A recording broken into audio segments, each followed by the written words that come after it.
Good morning. We're going to get started. If you could begin to take your seats, please.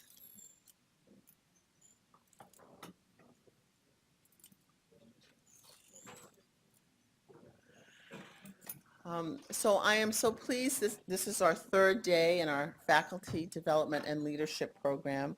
An exciting day yesterday, a two-part program. In the morning, this opportunity for us to deal with issues around ability and different ability. And in the afternoon, for us to continue our dialogue around oral health and its integration with primary care. And today we're going to be focusing on something that is probably dear to all of us. We wish it didn't have to be, but it is. And it relates to funding. It's impossible to move part of our work forward without garnering the support from multiple places. And as a believer in having a diversified portfolio of funding, we're going to be hearing today from individuals who represent multiple sectors. But I'm so pleased that Garth Graham has agreed to join us. The fellows know Dr. Graham. He has been with us on multiple other occasions, and during his time when he had at OMH, really supported the fellows coming there for their visits. I have known Dr. Graham from before he was Dr. Graham. So for a little bit of time. So I'm not sure if that means it's just I've known you for a long time or that I'm getting old. Okay. But he is a leading authority on social determinants of health, president of the Aetna Foundation, and vice president of community health for Aetna, a cardiologist and public health expert. He oversees the community health initiatives for the foundation, bringing his experience as a former Deputy Assistant Secretary at the U.S. Department of Health and Human Services under Obama and Bush administrations, where he ran the Office of Minority Health. He directed the development of the federal government's first National Health Disparities Plan, released under the Obama administration. In your packets, you have a larger description of him and his accolades and the many places where he has had an impact and shared his vision and his voice. Importantly for me, I've known him for a long time. He has stayed true to his values, to his deep concern around diversity and equity and inclusion, a deep commitment to the underserved and the disadvantaged and those on the margins. And it has persisted across all of the sectors. The other part for me about him that is important, he's done all this staying true to himself and who he is as a son, as a husband, and as a father. Dr. Garth Graham.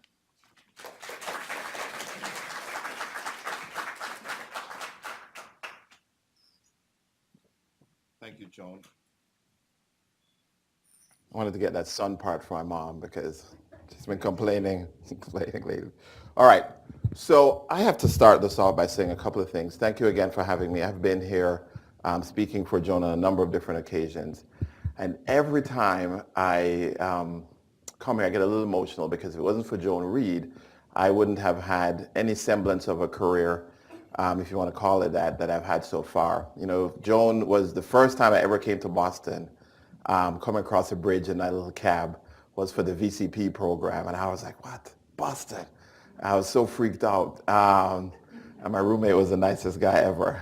He was like, you got to calm down. It's okay. Because I was totally freaked out. I'd never been here before. And, you know, if it wasn't for Joan creating all those opportunities in terms of medical school, residency, and everything that came afterwards, just unbelievable. And always reminds me of the power that individuals have to change other individuals' lives. Because for me, you know, coming from where I came from, a lot of these doors, I didn't even know that they existed, much less in terms of having them open. And what I hope to have with you, a frank discussion, is about other doors and about understanding this concept about where some of these other doors are, because quite frankly, like I said before, you know, a lot of these things I would never have known. So I don't necessarily speak as an expert, but as someone who's learning as we go along. So, I was born and raised in Jamaica, and then came to the United States when I was a teenager and grew up in Opelika, Florida. Those of you who know Opelika, Florida, it's the real deal. They used to be called the Cocaine Triangle back in the 1980s, and even now, has the third highest police brutality rate across the country. So these are areas where we have serious problems. I go back to I was just in Opelika 2 weeks ago. And the thing that I always noticed then, and I kind of alluded to this earlier, is this concept of doors and understanding where other doors are. And when I see a lot of my old friends and still friends and close colleagues, I realize that a lot of us still don't know where the doors are to be able to move forward. So it's a different kind of a conversation, and I'm going to, funny enough, relate a lot of this to funding and this concept of seeing where other opportunities are in general. So I said to you earlier, when I came here, first time to Boston, I kind of bit the academic, is it a tablet? What's that suicide thing that people eat? Suicide pill, right? So I kind of, I started, in terms of just the whole indoctrination in terms of academic culture. I still think of myself as an academician by training and by personality. But in the recent years, I have been introduced to the world of the private sector, and it is amazing. It is so interesting, all the different concepts and opportunities that there are in terms of funding. And what I want to talk to you a little bit about is this idea of the changing funding landscape, where there are other opportunities in terms of support, how to think through strategically how you open those doors, and really getting an understanding for where the future is lying. I think that this idea that the federal government is the only way that we can fund a lot of issues around disparities, diversity, et cetera, is passé. I think if we don't realize opportunities in terms of where other funding streams are and where there's a lot of creativity occurring right now across the board, we're going to miss the mark. And there are a lot of interesting, amazing public-private partnerships that are happening, some of which we're involved in, some amazing things happening with Google, some amazing things happening with Apple, some amazing things happening with all these different kinds of doors. That what I hope to do today is that at least just tell you about where some of the doors are and the ways you might want to think about them so that you can at least diversify your interest areas as you think about some of these funding landscapes. So a lot of this may be somewhat personal, but I think it's kind of to deliver the message that, again, for me, what I didn't know, I just didn't know. I didn't know, this sounds terrible when I say this, the first time I came to VCP program, my knowledge of Harvard Medical School, very little. And I knew the concept of Harvard, but again, if it wasn't for Joan Reed, I wouldn't have known about all of this. So again, knowledge is this first step in kind of understanding where there are different avenues in this world. All right, so healthcare funding is changing. There was an interesting thing that happened. Joan mentioned my life and experience in the Obama administration.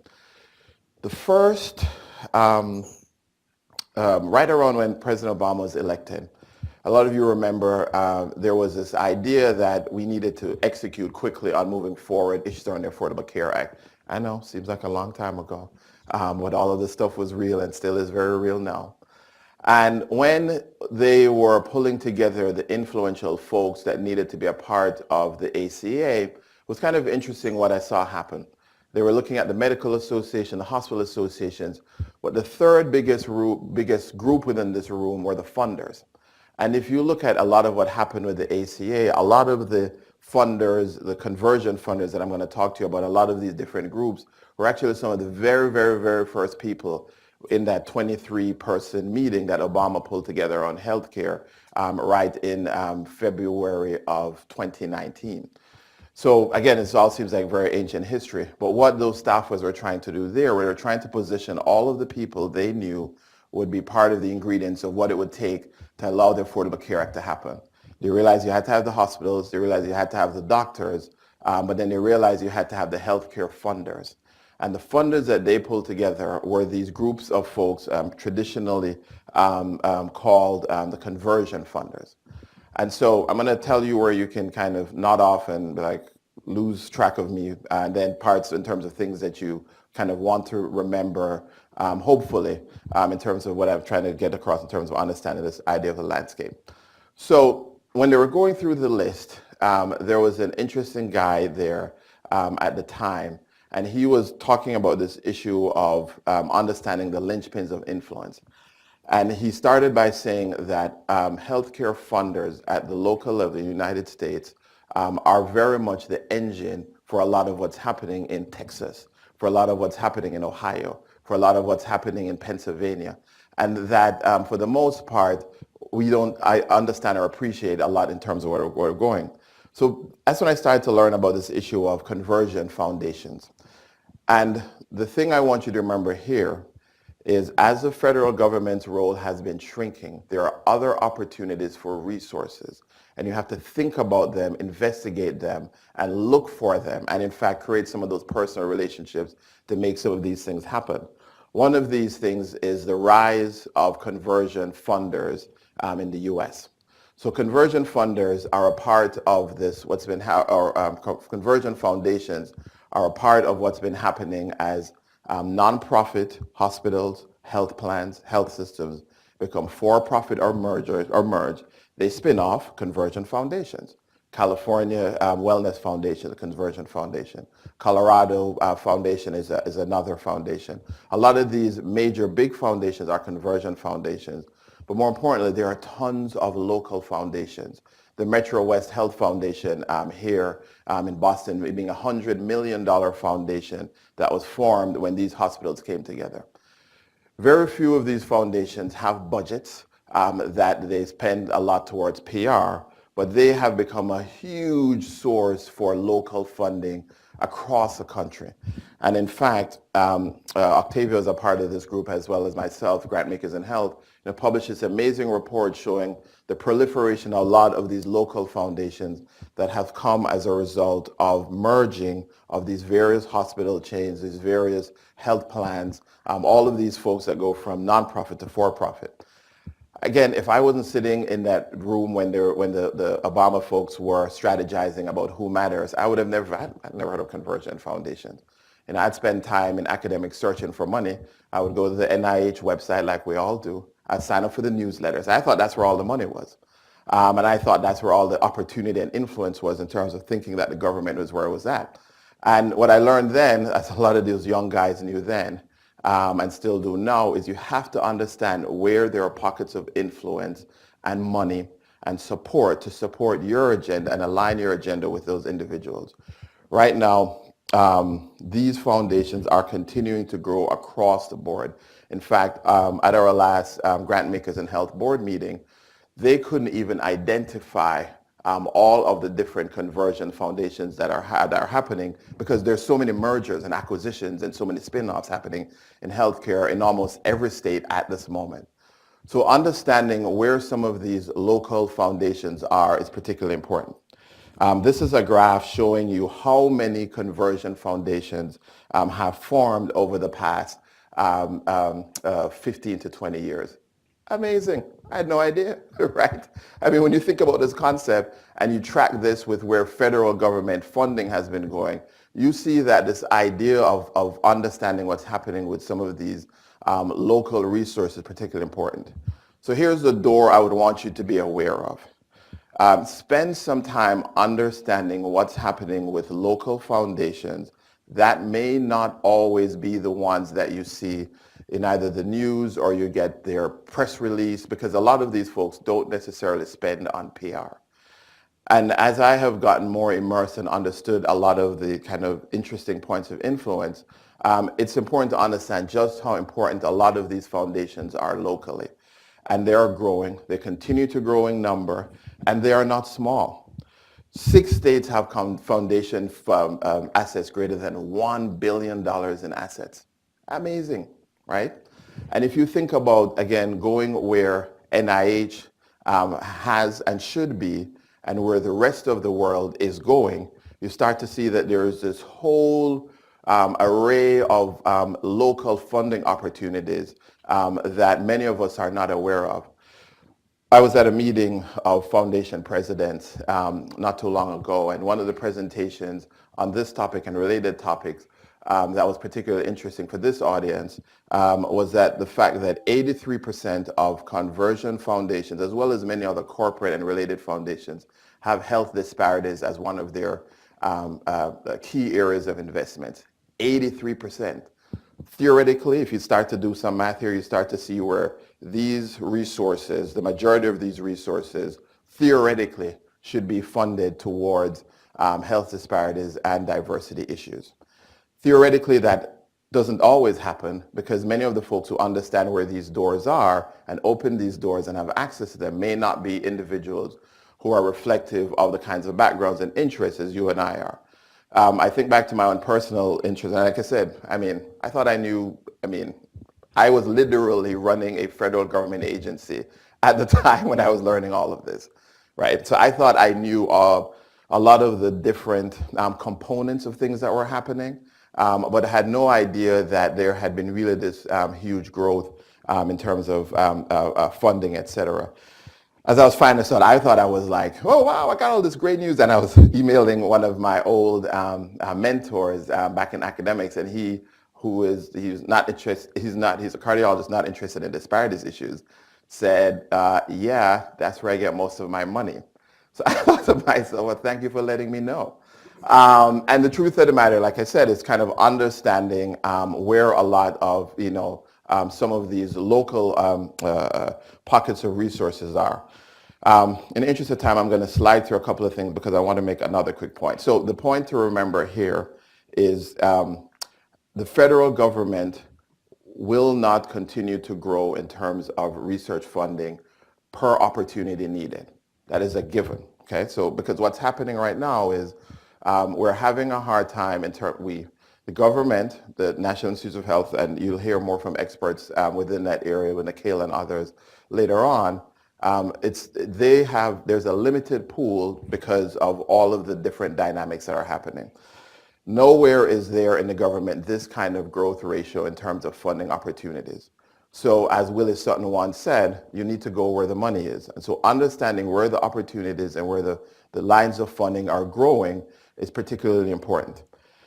Couple of quick slides showing that a lot of these waves of foundations that are created have to do when you have mergers and acquisitions. I'm going to fast forward to another point that I want to make.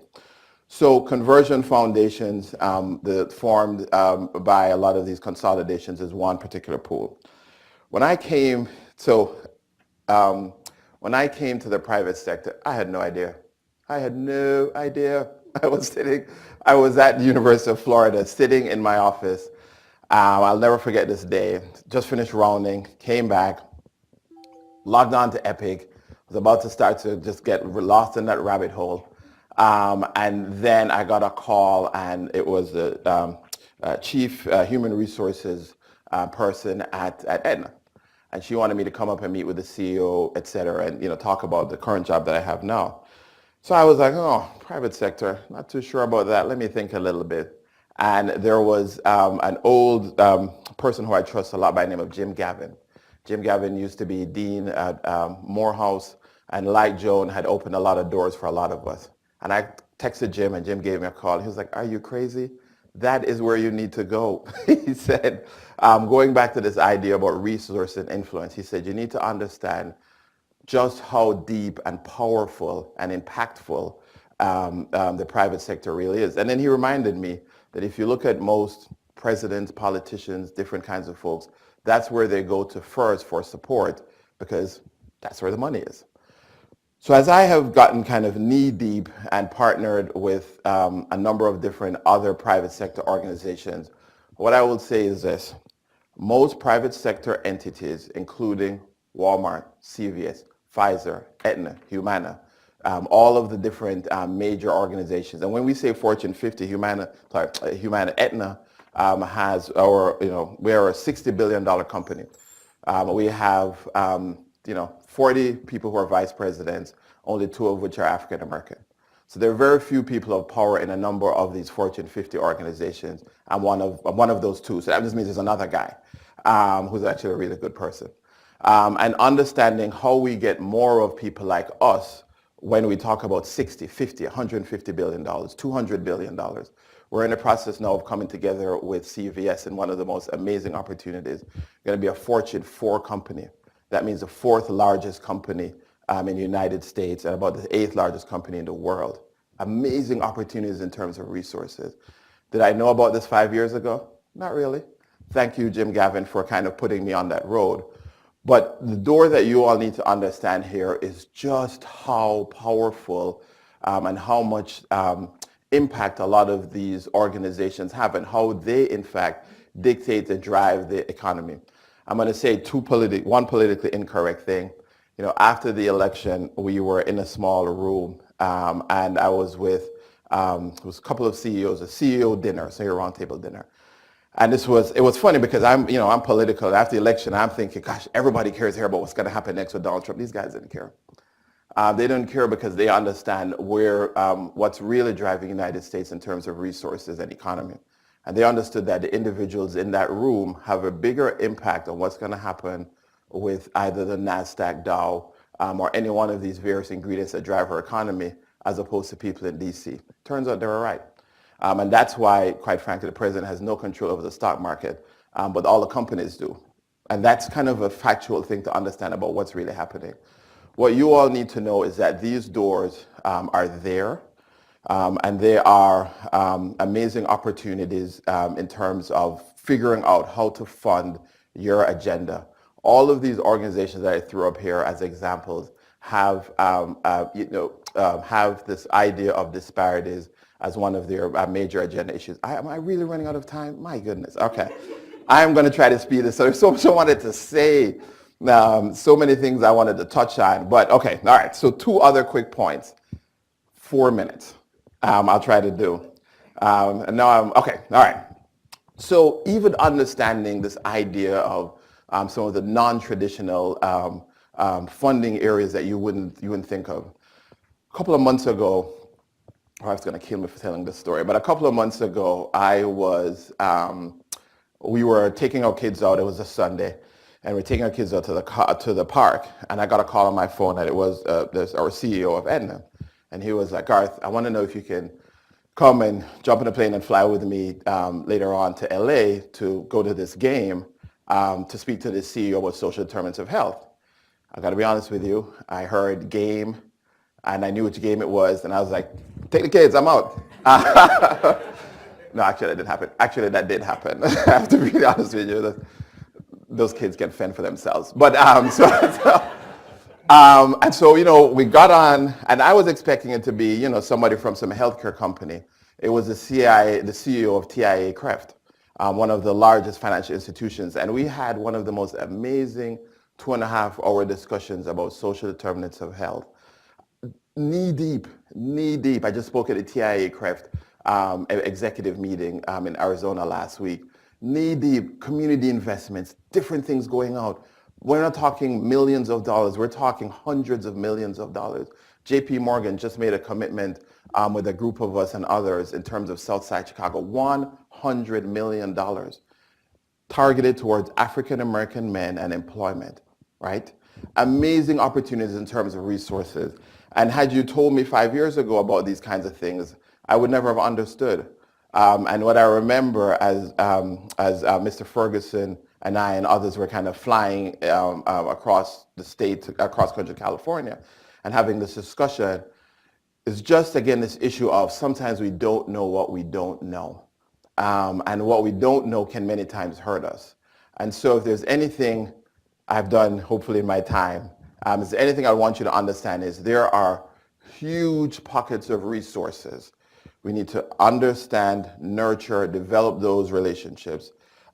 For career opportunities, I have to tell you, on a personal level, it has been extremely rewarding, particularly because there are resources and you get to direct and understand some of those resources. Many of these organizations, Alphabet Inc., the folks who control Google, they have a spin-off company that's run by a very smart person who actually was from here, Jessica Mega, and investing in some of the hugest heart disease studies with Vanderbilt and others, et cetera. Qualcomm and the investments that they've made. And a lot of these folks are investing tens, hundreds of millions. And I think we all still get excited when people get an RO1 that's a couple of 100,000, a million, something like that, forgetting about the world and the pot of pool in terms of resources that's out there. I hope to have done a better job in terms of trying to explain this to you. But I started late and then I think got distracted talking about my kids. And the thing I would like for you to remember here, if anything, is there are multiple ways to do things that we want to do. Had you told me when I was either here, early on in terms of academics, I would have thought that there was one road to success and impact, and that is, finish training, go up the academic ladder, and do all of these things. That is still important and people should do that. There are multiple other ways to influence. When I transitioned into government, you would have told me that becoming secretary of HHS or something like that is the best way to have influence on a lot of these agendas. I would never do that now in terms of opportunities. And then, when I transitioned to the private sector, I found a whole different conceptual world where if you have the kinds of value system that Joan has, that hopefully I am trying to have, and a lot of similar colleagues, if we can help direct and influence where these resources go, that's where the engine for the United States is. The real engine has always been in our economic giants and the things that move these economic giants forward. I was trying to be transparent that there are not a lot of African Americans, Hispanics, and other minorities in positions of power. And for the few that are, we are allowed many times the ability to bring a viewpoint of what it means on the ground. When I was telling you about the kind of the impromptu CEO flight across the country that we had, it was a really deep discussion about poverty. And to understand what some of these companies have done. Now granted, none of these companies are angels. They are for profit, and profit is the reason. But understanding how when you spin off the concept of profit into impact, that's where the money is. The real issue and the real thing I think most of us care about is idea about impact. 1 minute. So that's where I'm going to stop here now. Does that 1 minute include questions, or is that 1 minute period? Okay. All right. So I'm going to take 1 minute of questions. But suffice to say, what I hope to try to give you guys a snapshot here is what other streams of funding opportunities and, more importantly, your own careers can look like in terms of impact. There are a lot of different ways to do things. And just learning and understanding other avenues and opportunities, I think at least gives you options and choices in terms of thinking about what to do next. So, Guard, so kind of you can have more than one. Oh, okay. I follow the rules. But not a lot more. Well, I gave the extra 4 minutes. you did. And you know what? If you tell a Jamaican a minute, you could be here till Sunday. Yeah. On the table, though, there's microphones. If you hit it, they'll turn green, and you can ask the questions from there, which of course I'm not using. That's a whole different issue. Questions, comments for Bart? I have a question, and thank you very much for the information they provided. My question is, how do you deal with the Sunshine Act, especially for those of us who work in academics, and especially these companies are for profit, and Totally. there's some types of What I found out is most big companies are actually more internally regulated than they're needed to be. And in fact, a lot of the transactions are so above board, not because they care about you, but because they care about, the million or 2 million they may transact with you compared to the reputational dynamic if something went bad is particularly important. So a lot of these companies are so highly internally regulated that they themselves operate in such a way that if it was to become front page news, that they can be defendable. What you have to do, though, is if you're going to have a partnership with a private sector organization, make sure that at least their generic values that are visible matches yours. CVS just did this $2 million grant around smoking to some researchers looking at the neighborhood folks in New Haven. One of the things that those folks did there, which is one thing I forgot to talk to you guys about, is creating a relationship with somebody who matters within an organization, but then looking at the reputation of the organization. So CVS was big on stopping smoking. They had no money for smoking. But by the way, let me tell you another kind of interesting thing about Sunshine Act. In the last 3 weeks, we have given out about $4 million in grants all to states. The state of Florida, with the governor. I just did an event 2 weeks ago at the state of Pennsylvania on opioids, the governor. What states do is when they don't have enough money, they know where to also go for it to try to move forward on some of these issues. So the idea here that, and I don't mean this to be facetious, your communication is the communication that would be somehow malicious or somehow problematic is without understanding the depth of the other kinds of relationships and dynamics that go into other different funding streams. And so a lot of the stuff is so overly transparent. I mean, if you're going to do the event we did with Rick Scott, the governor, Rick Scott's running for Senate. I mean, those guys are quadruply careful about everything that they're going to do. And so the idea of understanding how above board a lot of this has to be just because of selfish dynamics should make you feel somewhat reassured. But the thing I would do is I would only partner with companies and organizations that are reflective of your values, because you want to protect your own reputation at the same time. Question here. Yes, please. Perhaps this is a more specific personal question, but I find that a lot of people end up coming up and asking personal questions afterwards that could benefit others. So maybe I'll follow up with this personally too, but how do you advise individuals that have that desire to affect change in academia, but see the benefit in what you're saying right now, especially early in their careers? So I'm early in my career, but I've started to get approached by some private sector organizations to do things with them, and I'm getting counseled by some of my academic colleagues that it would be a bad decision to put too much of my time into that, because then I won't be able to be as credible as a practitioner as well. Yeah. Well, I think, again, it depends on the organization. I think you should pick your partner wisely. I think, quite frankly, the old school way of doing academics is on its way out. Harvard's just behind it. The big things that Alphabet and Google and some of us have been doing at Apple and Vanderbilt, and the kind of huge creative databases, and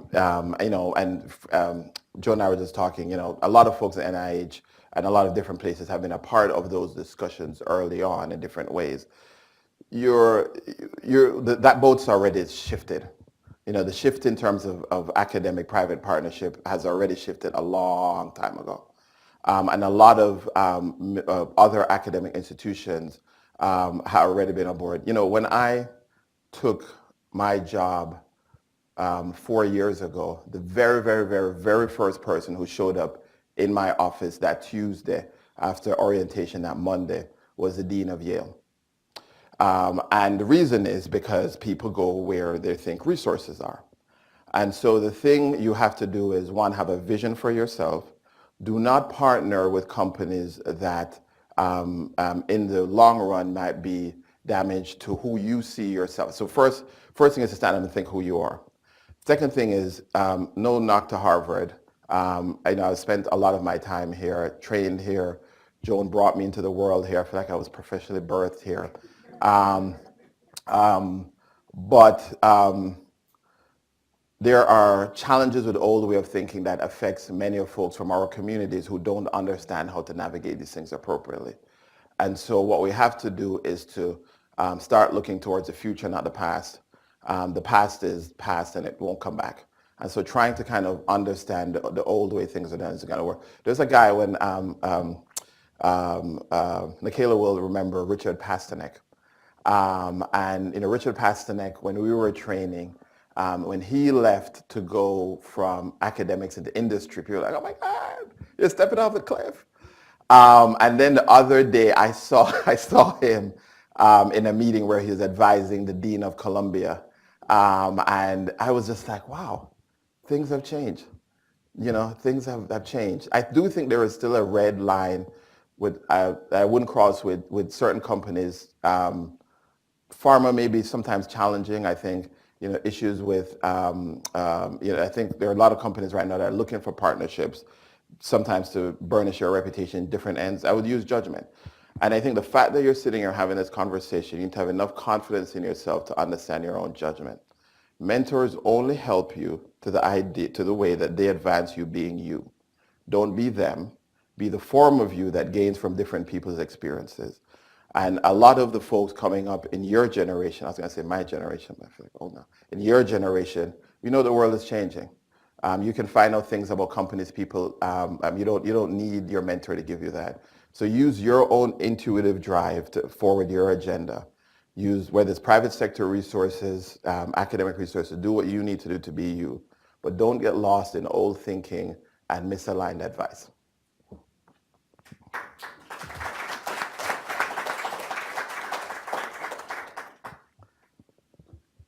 Okay, I'm going to take that at, there was one more question here. Yes, this will be the last one, John, I promise. I'm not going to keep it going.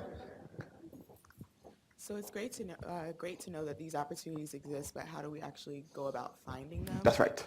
That's the crux. Like, are they on the website? They are not. In big They are blinking not. letters? They are not. They are not. I'm just telling you, these opportunities are not. A couple of things, this is where I was going to go if I had more time.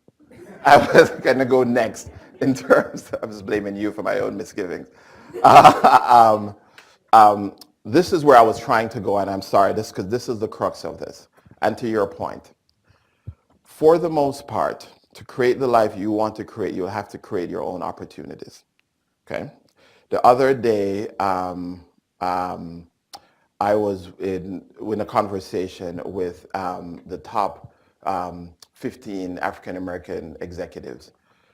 And it was an interesting conversation. And one of the things that I realized as I kind of stood back and was listening was how many of these people literally created their Ken Chenault, who, as you know, was CEO of American Express.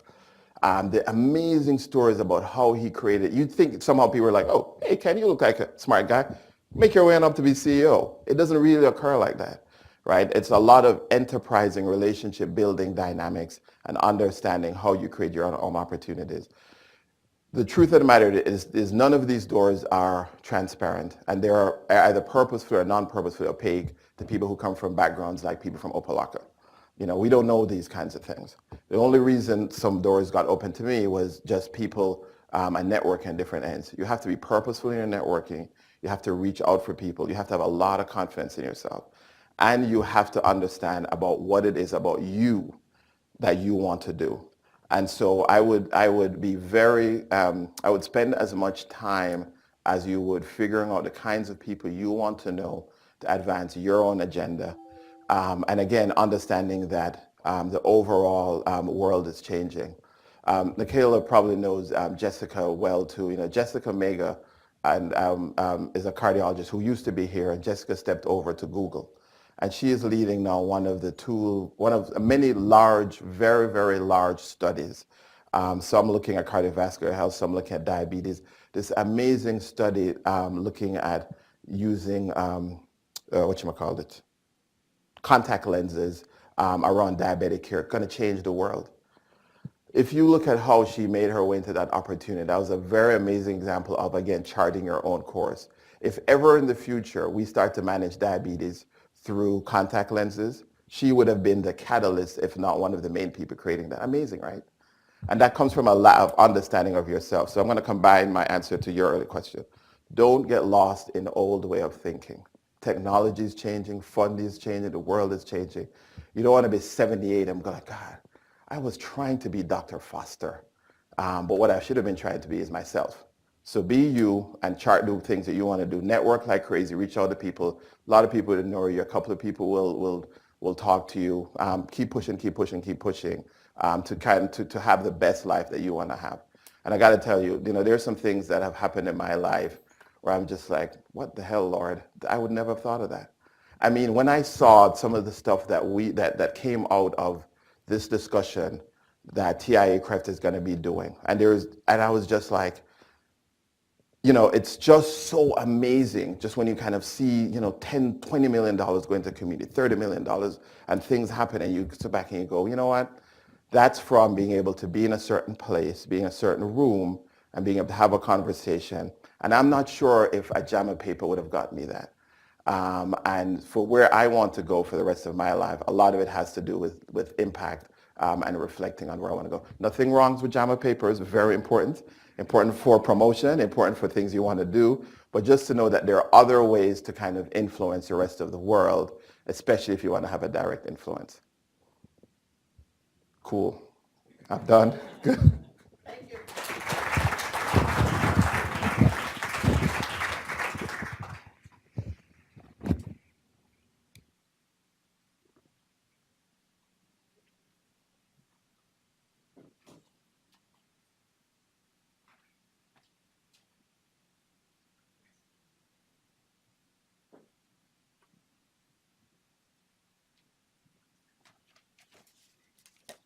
The next part is a panel, and I want to introduce our moderator for that panel.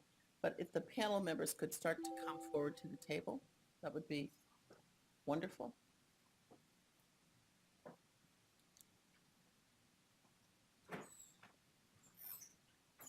Ms. Susan Gomes is our moderator for this session.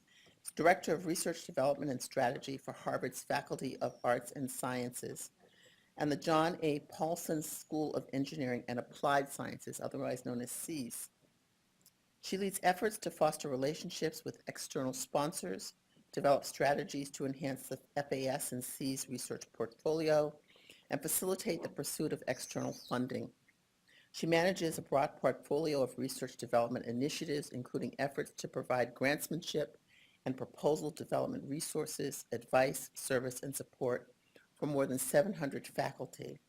And she also leads development and implementation of programs to strengthen proposal development, including campus workshops on campus, web-based materials, and other resources and initiatives to assist faculty across the FAS community. Ms. Gomes?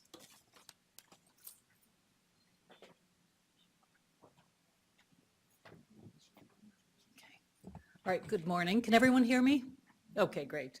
Okay, so thank you and good morning to our distinguished panelists, and it's a real privilege to introduce our panel of speakers. And I just wanted to preface this by saying that in an increasingly competitive funding environment, researchers need to be even more thoughtful and more strategic, as you're learning this morning, about their approach to the pursuit of funding. And we're hoping, and we know that today's panelists will offer insight, inspiration, and practical advice to early career investigators who are relatively new to the pursuit of funding. So each of our panelists will speak for approximately 12 minutes, and following each presentation, we'll take one or two quick questions, but then we're going to hold most of our questions for the end of the panel presentation. So now I'm going to introduce each of the panelists, and then we'll begin the presentation. So our first speaker this morning, who's joining us remotely, is Dr. Maria Portela Martinez. She's the Chief of the Medical Training Geriatrics Branch at the Bureau of Health Workforce at the Health Resources Services Administration, HRSA. Through her work at HRSA, Dr. Portela, who's a family physician, leads efforts to re-envision primary care training focused on transforming healthcare delivery systems aimed at improving access, quality of care, and cost effectiveness. Dr. Portela currently provides clinical services at Unity Healthcare at George Washington University. While pursuing medical school training in her native Puerto Rico, she shared in the development of an assessment on the health and education sectors for President Obama's task force on Puerto Rico's economic development. Subsequently, she pursued residency training at Duke and completed the Commonwealth Fund Mongan Fellowship in Minority Health Policy at Harvard, where she also obtained her master's degree. Dr. Portela has taken diverse leadership roles and has served in health equity, local, state, and national boards and committees, and she's very passionate about increasing access and quality of healthcare services to vulnerable populations. She's passionate also about mentorship, diversity, and inclusion. Our second speaker will be Dr. Dorado Brooks.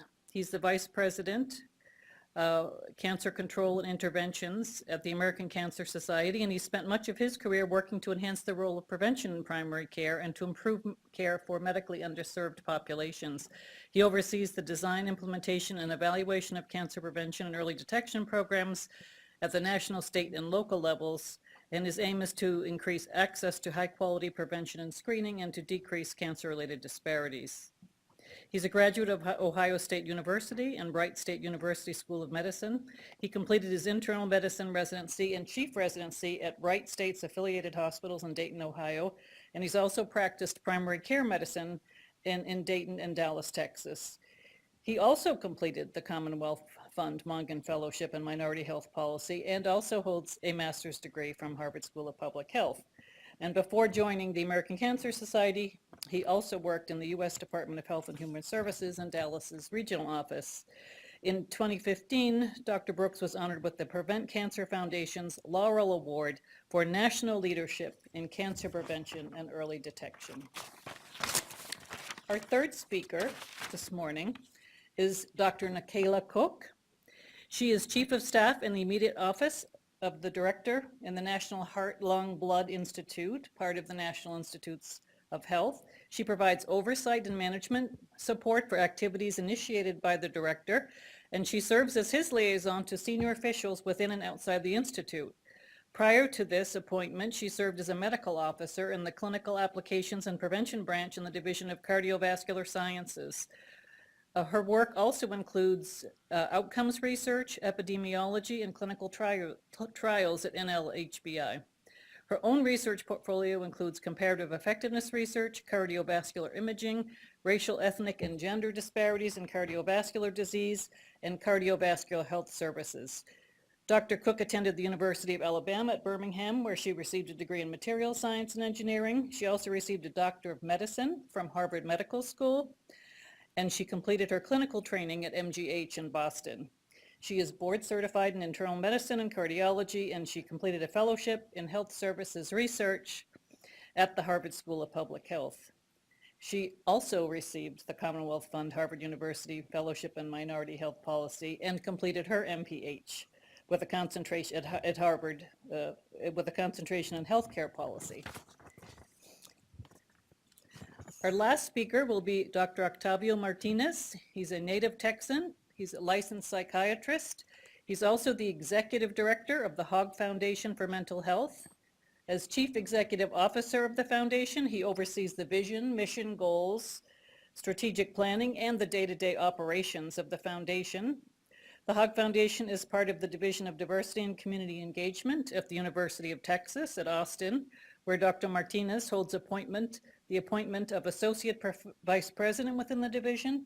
He's also a clinical professor with an appointment in the University School of Social Work, and he holds an adjunct professor appointment at the University of Texas Health Science Center at San Antonio School of Medicine's Department of Psychiatry. So in addition to his administrative and academic duties, he currently serves on the National Academies of Sciences, Engineering and Medicine's Health and Medicine Division's Standing Committee on Medical and Public Health Research during large-scale emergency events, and also on the Roundtable on the Promotion of Health Equity and the Elimination of Health Disparities.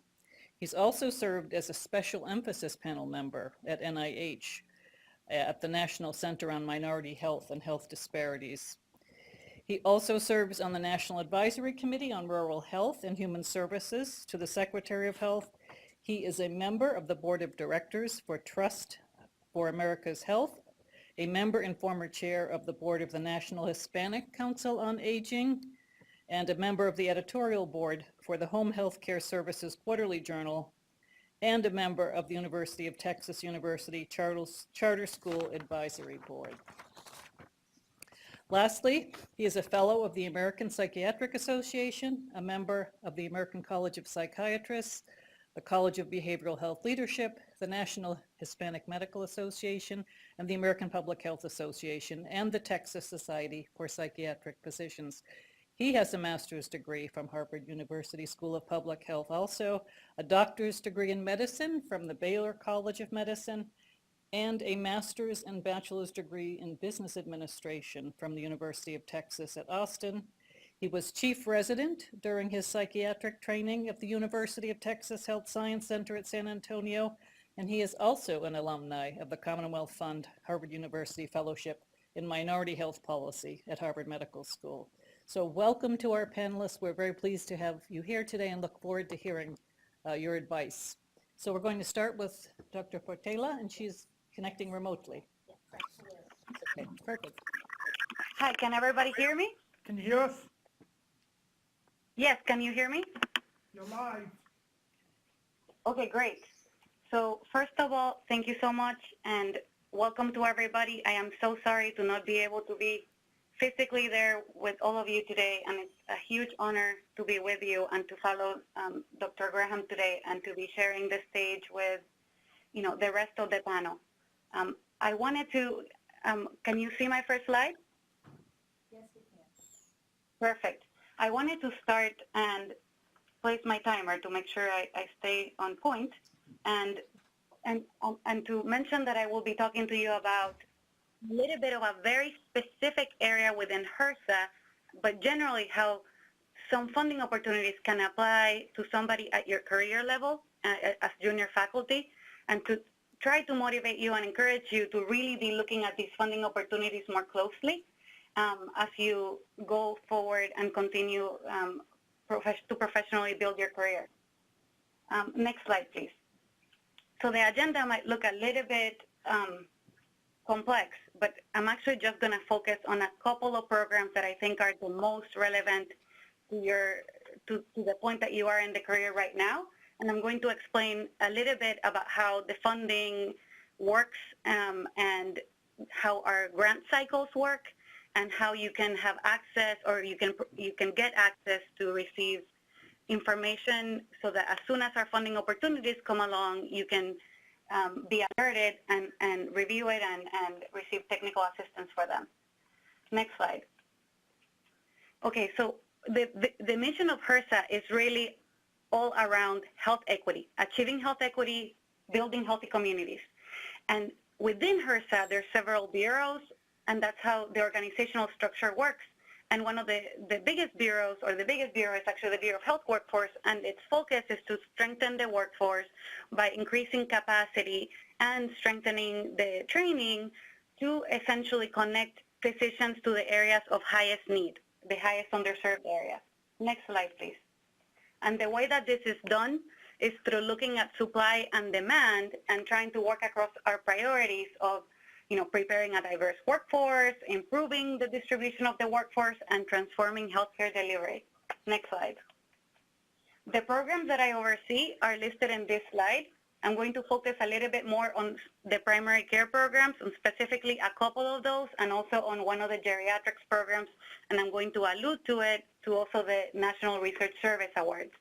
The National Research Service Awards programs, the geriatrics programs, and the primary care programs, within this branch alone, all have opportunities, or have had opportunities in the last less than 5 years, specifically for junior faculty. Next slide, please. So the primary care training and enhancement is one of our largest programs. Generally, our appropriations by Congress are about $38 million a year for the past 5 years or so, and this year we actually got an increased appropriation of an extra $10 million, so it's around $48 million. And the geriatrics portion is also around $35 million traditionally. Next slide. The next slide says authorizing statute, because as we're developing and building our programs, we always have to go back to our statute. And our statute provides the limitations and instructions of what material and content we can use to create funding opportunities. So if you feel and if you have advice about what are some gaps that are in your current field and you want to provide us information, we're more than happy to receive that for consideration for creating funding opportunity announcements, as long as it doesn't violate or it stays within the laws that we are authorized by. Next slide, please. This is just to give you a little bit of an idea in terms of our funding structure and in terms of how much funds revolve around or go out the door just in this small sliver of the agency. The agency has a $10 billion budget approximately. The Bureau of Health Workforce has over $1 billion budget, and this particular area that's focused on workforce for primary care and geriatrics, and I understand that for many of you that might not apply, but there are other areas that focus on other specialties as well, even though HRSA prioritizes primary care. There are around $10 to $15 million a year going out when every time a program expires, each program that we oversee is 5 years long. Then we create a new competition. So essentially, almost every year, there are new opportunities that you can sign up and that you should look at to see if you're interested in applying. And to tell you a little bit about our application stats, we usually get, depending on the competition, about 3 times the applications compared to the amount that we can award. So they are competitive applications, but around 30 to 35% of the applications get awarded, and that depends, of course, on the availability of funds and on the annual appropriations of that year. Next slide, please. I'm actually going to skip this slide of the primary care enhancement evolution of programs, and I'm going to skip the next slide as well so I can focus a little bit more. And I want to skip all the way to the Clinician Educator Awards and Primary Care Training and Enhancement Awards slide.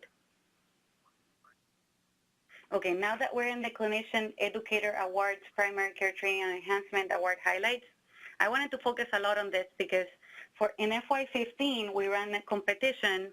So basically last year, we essentially provided to the community an opportunity specifically tailored for junior faculty from primary care fields that were interested in becoming a clinician educator. And what is that? Basically, by the definition of the FOA, it was really an opportunity for supporting physicians, physician assistants, dentists, and dental hygienists that want to teach in primary care fields.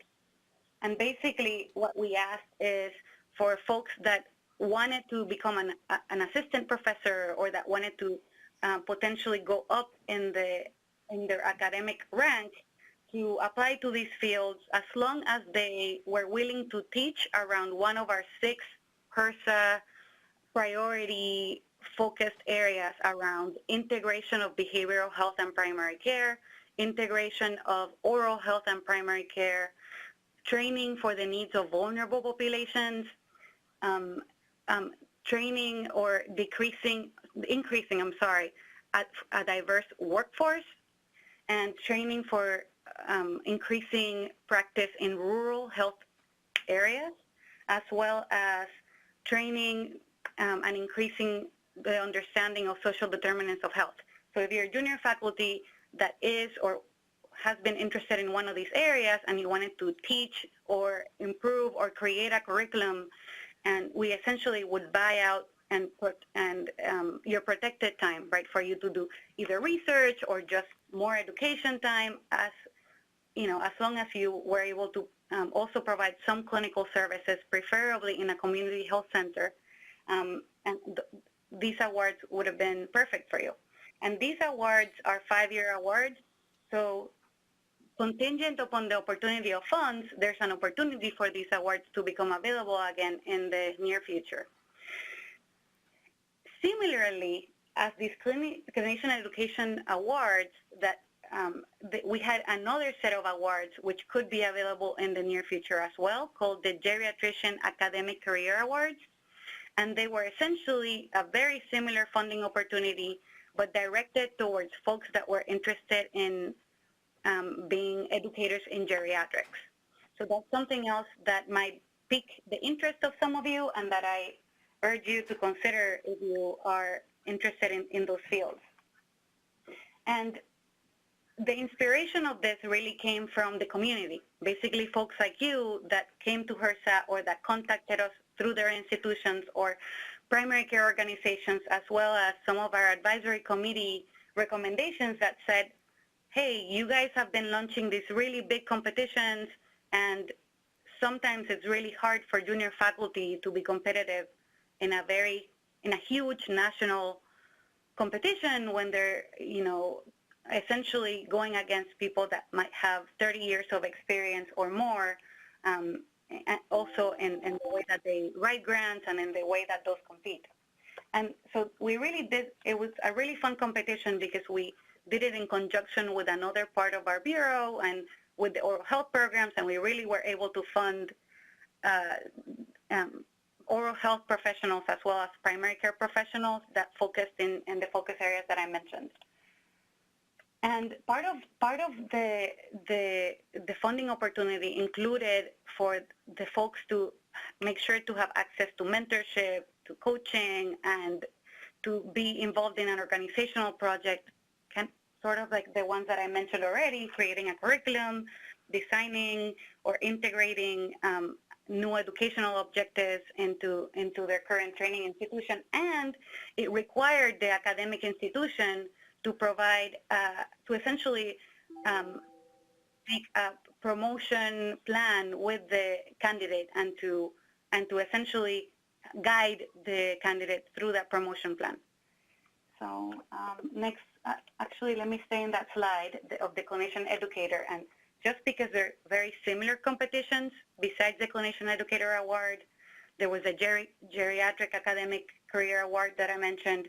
There's also another competition that might be of interest to many of you. We competed it last time in FY16, and upon the availability of funds, it could become available again in 2021. And it's the National Research Service Award, and many of you might have heard or have been a recipient of the T32 Ruth L. Kirsten National Research Service Award, the NRSA programs. So they're primary care or health policy, healthcare delivery, depending on which agency is funding you, research fellowships. And they're definitely available to junior faculty, and they provide a stipend for you to be able to do research, and they also provide mentorship and support for you to be able to build your academic portfolio. And in our branch, we have awarded around $8 million every time that we have run that competition, but it's really a percentage of the total overall NIH budget. So as the NIH budget increases, depending on the appropriations of Congress each year, our budget might increase or decrease. So definitely urge you to also consider looking at that opportunity if you're interested in advancing your research portfolio. I think I have 2 minutes, so let me go ahead to the next slide, to the primary care champions. Actually, I have 25 seconds. This real competition was all about leadership, fellowship, and the development of leaders to really serve underserved settings and essentially be community health center, federally qualified health center champions. And it was inspired, of course, by previous leadership fellowships, such as the Mungan Commonwealth Fund, but also primarily by our advisory committee of training primary care and dentistry advice, and also stakeholder and community input about the need for further support for these leadership development programs if we really want to achieve healthcare transformation. So I'm going to end now because we're out of time, but I want to focus on on 3 things just for the last 20 seconds, and so that we can go to the next speaker. Number 1, please go to our website. You can Google HRSA BHW grants, and it will bring you right up to our sign up for our grant alert subscription. You put in your email and you get automatic notice each time our funding opportunity awards open to the public. Call us. We provide technical assistance, around the clock, well, really, within business hours, but for anybody that needs it. Become a reviewer. Becoming a peer reviewer will make you a much stronger grant writer, and you will be much more competitive. And I'm going to stop here, and then thank you so much for your time.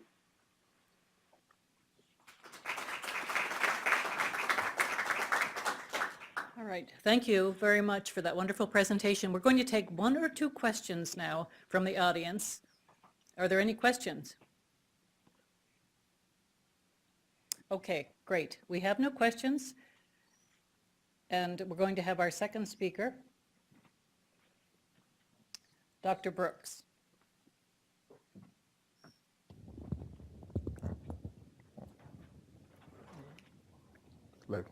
Okay. Pulling my slides up. Good morning. Good to see all of you. I'm going to be talking about research opportunities at American Cancer Society. I do not work in the research department, so don't ask me anything. I collaborate a fair amount with some of our researchers, so they were kind enough to provide me with some background. So I know a little bit more than you all do, but not a lot. I'm employed full-time by American Cancer Society, otherwise no other disclosures. We have opportunities across the entire spectrum of research. So if you are brand new to research or if you're experienced and very experienced, up to 14 or 15 years worth of experience, we have opportunities for you. But I'm really going to be focusing mainly on the early investigator tracks that we have available. We actually do some of our own research. ACS employs a number of epidemiology scientists as well as some behavioral health scientists, and we do our own internal research, but the vast majority of our research budget goes to external funding, and we fund everything from bench to bedside kinds of research, a very wide portfolio of opportunities. We also, within our advocacy arm, the American Cancer Society Cancer Action Network, they fund a little bit of policy research to help support their efforts to influence health policy at the national, regional, and local level. This is what our extramural training or extramural grant program looks like. And again, bench to bedside, so all the way from molecular genetics through cancer control and health professional trainings. But I'm really going to be focused mainly in this area because that's the area I work closest with. And Dr. Elvin Daniels is a family physician actually who practiced internal medicine in community health centers and then later was on faculty at Morehouse before joining the American Cancer Society. So she's got a real strong focus on health disparities and has brought some opportunities to bear in that arena that I'll be talking about. These are some of the sample, some general topics that right now are being funded mainly through that cancer control area. And these are the different kinds of grant programs that are available mainly for young investigators. And as you can see, many of these are limited to people who were within their first 4 to 6 years of their research career. I don't really have time to go into detail about all of these, but I'll point you toward a website where you can find out more about what each of these kind of opportunities look like. But as you can see, we're not talking about insignificant levels of funding. Although we don't, for the most part, fund any 100% of your salary and activities. So our health professional trainings grant is another area that some of you all may be interested in, really for social workers, nurses, anyone who's interested in cancer control work can get some funding support, and this will support or provide significant salary support. And then there are a couple of opportunities focused specifically on physicians around cancer control activities. This is the one area that, again, for people who are much more senior, we have some opportunities for them as well. And these are relatively prestigious awards, and these are really very much based on your own interest. And if you've got a career path that you've already created around cancer control, you can apply directly for funds around any topic area in cancer control that you're interested in. I mentioned that Dr. Daniels has a specific interest in health equity and health equity issues, and therefore some of our scholar grants that are traditionally only for early career people, even if you're further along in your career, you may still be eligible if it specifically deals with health equity. And health equity, there are a couple of requirements. One, you've got to deal with at least 2 of the social determinants of health. And if it's a population-based health equity issue, then you've got to also deal with multiple levels of influence. This is a relatively new opportunity, or two new opportunities around, one is around palliative care, which is a particular focus of ACS in our survivorship opportunities, and then another is around health policy and the role of health policy in improving access to cancer prevention and cancer services. Both of these are relatively short-term grants as opposed to some of the grants which can go over 3 or 5 years. And again, these are available for you regardless of what stage. So you can be brand new or be a very experienced investigator. Our process is very similar to that of NIH. We have peer review committees. You submit your grant. They're assigned to various peer review committees. Those committees meet, discuss them in depth, and they will either recommend that they be funded or provide feedback regarding what sort of enhancements might need to be made to your application. And then if they are recommended for funding, then they go into a pile, and I'm not sure exactly how they decide which of those gets funding. We fund somewhere between 15 and 18% of all grants that are submitted to us, but if you don't get an outstanding grade, then you're not going to get funded. Of the outstandings, we actually only have enough funding to support about half of those. So even if you get an outstanding score, you still may end up in our pay if pile. And then the pay if pile, depending on what happens, we've had, for instance, applications that we have decided that we will go ahead and approve and pay for, but then the researcher moves to another institution and that opportunity falls apart. Or they get funding from another source and choose to go in that direction, and therefore someone who's on the pay if pile can move up. We are in the process actually of trying to strikingly increase our available funding for research. Right now we fund about $95 to $100 million each year strictly in cancer-related research, which makes us the largest funder of cancer research outside of the NIH and NCI. But we are in the midst of a 5-year campaign to try to double our research budget so that we can come much closer to funding all of those outstanding scored applications. Now, what will happen if you do apply to us, and actually even if you receive an outstanding score, you'll still get feedback.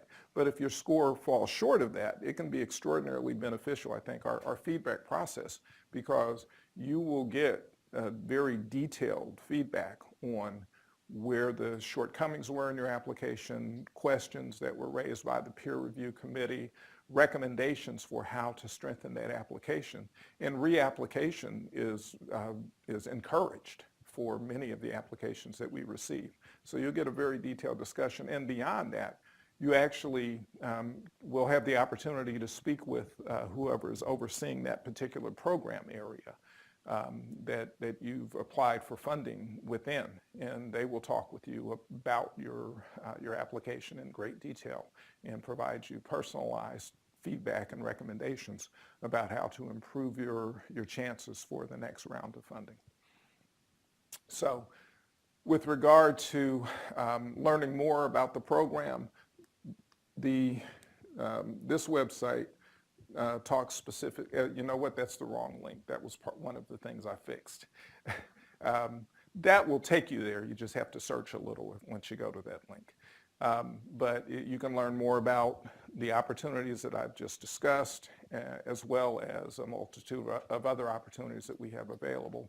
And then this is more if you are interested actually in submitting a proposal, walks you through the various steps. Actually, Octavio is going to be talking in a lot of detail about some of the other elements, so I'm not going to discuss that. What I will mention is, in addition to these relatively large research kinds of grants, I actually, within my portfolio in the Cancer Control Interventions Department, have smaller grants. So any of you all work with federally qualified health centers? Anybody in here? Okay. For those of you who are in the FQHC world, the American Cancer Society has external funding that we've used for going back 6 or 7 years now to fund what are called change grants.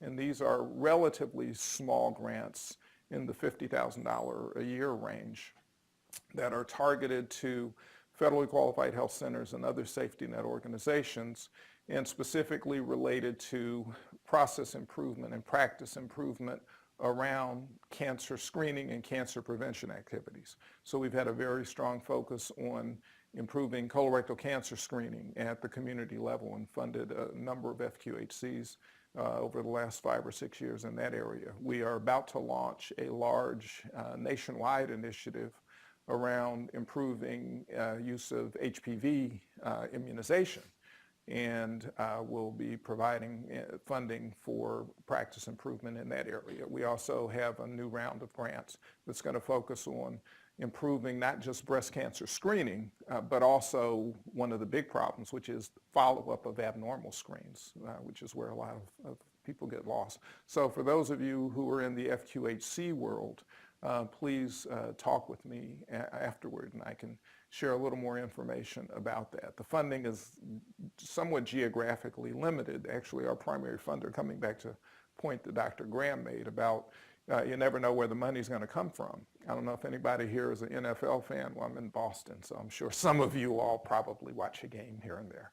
Well, in October, you've probably seen those players running around with pink gloves and pink shoes.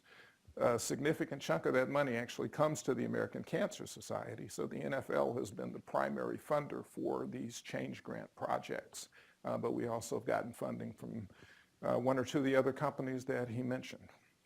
I think that is it for my slide and my time. Dr. Daniels, who's listed here, oversees the cancer control portion of the grants that I talked about. And then the other project or program directors are listed on that earlier slide, which you all have available.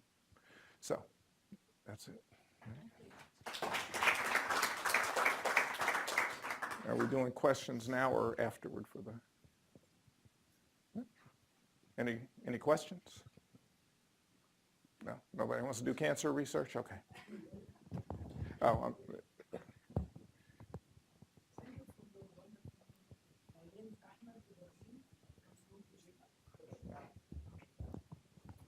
Thank you. Okay, my name is Ahmed Ibrahim and I'm come from Egypt. Actually, I have been working as an assistant professor in clinical practice. Besides, I'm the director of STFCC, Social Treatment and Family Counseling Center, and now I'm here visiting at BU School of Social Work as a postdoc fellowship. My question is, do you advise me to apply in any one of your program because my area of interest is palliative care? Yeah, thank you. Ing told me not to stand on this side of the podium. We actually have a grant that I didn't have listed there, but specifically for international scholars who are working at U.S. institutions. So I can give you the link to the information about that particular grant program.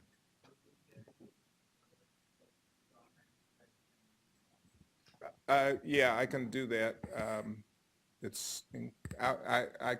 I'll figure out how to do that. Other questions? All right, thank you all.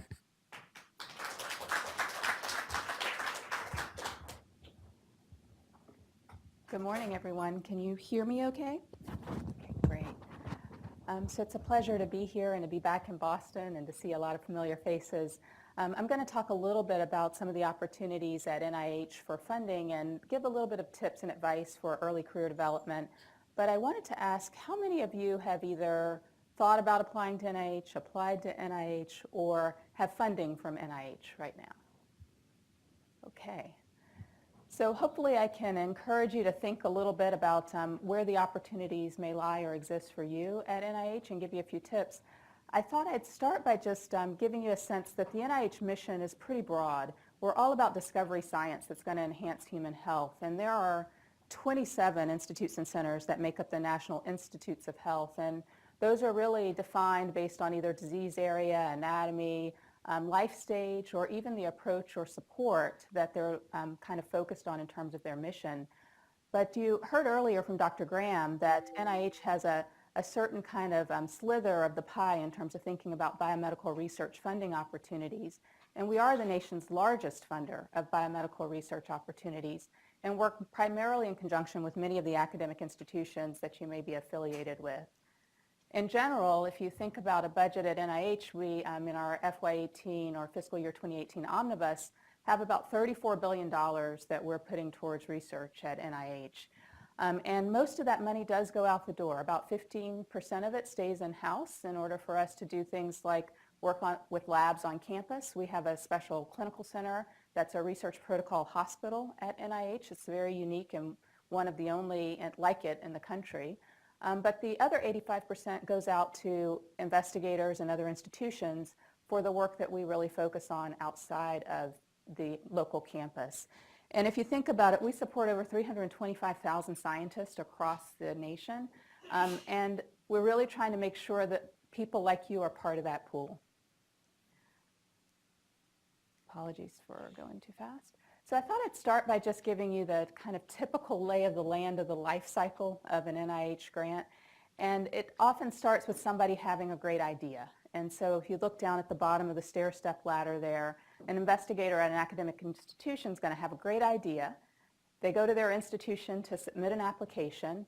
It comes to NIH, to our scientific center, or Center for Scientific Review, where it actually is then decided which of those 27 institutes and centers makes sense for this grant application to go to.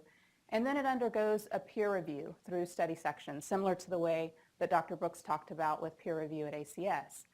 Following peer review, it actually then goes back to the institute that it was assigned to, and we look at that grant to determine the relevance for our institute in terms of funding. And then the advisory council of each of our institutes serves as a secondary review. So we actually have an outside group of people that sit on an advisory council for each of our institutes and centers that make sure that we're actually kind of appropriately dealing with our stewardship of responsibilities in terms of the grants that we're funding. Ultimately, it's the institute director that makes the decision on funding. In my case, Dr. Gary Gibbons is the institute director for the National Heart, Lung, and Blood Institute. So the ultimate decision comes from the institute director about who will get funded. And the grant actually goes to the institution, not to the individual at the institution. But yet it's then that the institution allocates the funds to the investigator and allows them to conduct the research. So this is kind of the basic lay of the land in order to kind of put a little bit of background and framework on what else we'll talk about during the course of the talk. I thought I'd start by telling you that every institute and center at NIH has a strategic plan, a strategic vision, something that's laying out their priorities. At Nhlbi, or the Heart, Lung, and Blood Institute, where I currently reside, we actually have what we call an Nhlbi strategic vision. It has 4 big goals. They're kind of the motherhood and apple pie. You know, we're interested in normal biology, we're interested in pathobiology, translational research, and workforce and resources. But then we'll have 8 objectives within those goals that start to drill down on specificity in terms of our priorities for the next 10 years. We also have operating principles, or enduring principles as we call them, that point to areas that particularly an IC or institute or center director actually is specifically focused on during their term. And so this is actually really, I think, guiding for people that are putting in applications to know what is it that we're interested in seeing coming into our institute. And if you look, for example, with the Nhlbi enduring principles, there's several things that may be of resonance to the group here. We're very much interested in a balance across a full portfolio, but one of the things we emphasize are investigator-initiated grants. So we're actually really putting our money towards those ideas you have, more so than the things that we put out in kind of RFAs or requests for applications or things that our institute is soliciting. So it's important to understand that balance when you're thinking about which institute or center you may apply to. And every institute or center at NIH does it differently. So it's really important to pay attention to what's going on in terms of the priorities in a particular institute. So if you're going to try to align your goals with what an institute or a center is focused on, we actually recommend you look at the mission statement, you look at the strategic vision and their goals. We often inside do portfolio analyses where we're looking at all the grants and the data that have come in against those goals. We identify gaps, and that's actually when we send out a solicitation related to certain gaps in our science. So it's really a balance of how we get applications in and what we determine in terms of funding opportunities. The other thing I have here on the slide on the right is a table that basically goes through, and it's a little dated from 2009, but it's relevant, so I still kept it, which basically goes through some of the things that you may want to consider when you're thinking about applications. So relevance we talked about to mission and strategic plan, the research needs or the lack of other studies, whether or not anybody else is going to fund it, because if we feel industry is more apt to fund something, then we won't necessarily put it as a priority in our funding plan. So you want to think about how you match what you're doing with what the institute or center is interested in. We also are looking for impact. We're looking for impact on population health.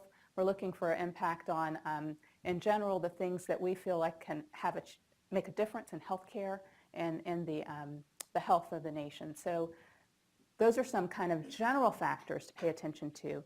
But you also have to think about quality. And so quality is this other component of factors that we really encourage people to think about. The quality of your proposal, your methods, the rigor behind what you're putting forward, the preliminary information that you've gathered maybe through funding from other grants that at your institution or local area have contributed to that allow you to kind of move it to that next phase. I thought I'd show you this as an example. This is actually the funding profile for Nhlbi grants, investigator initiated, for our RO1s or our large independent research project grants for both the traditional pool of everybody and then our early stage investigators.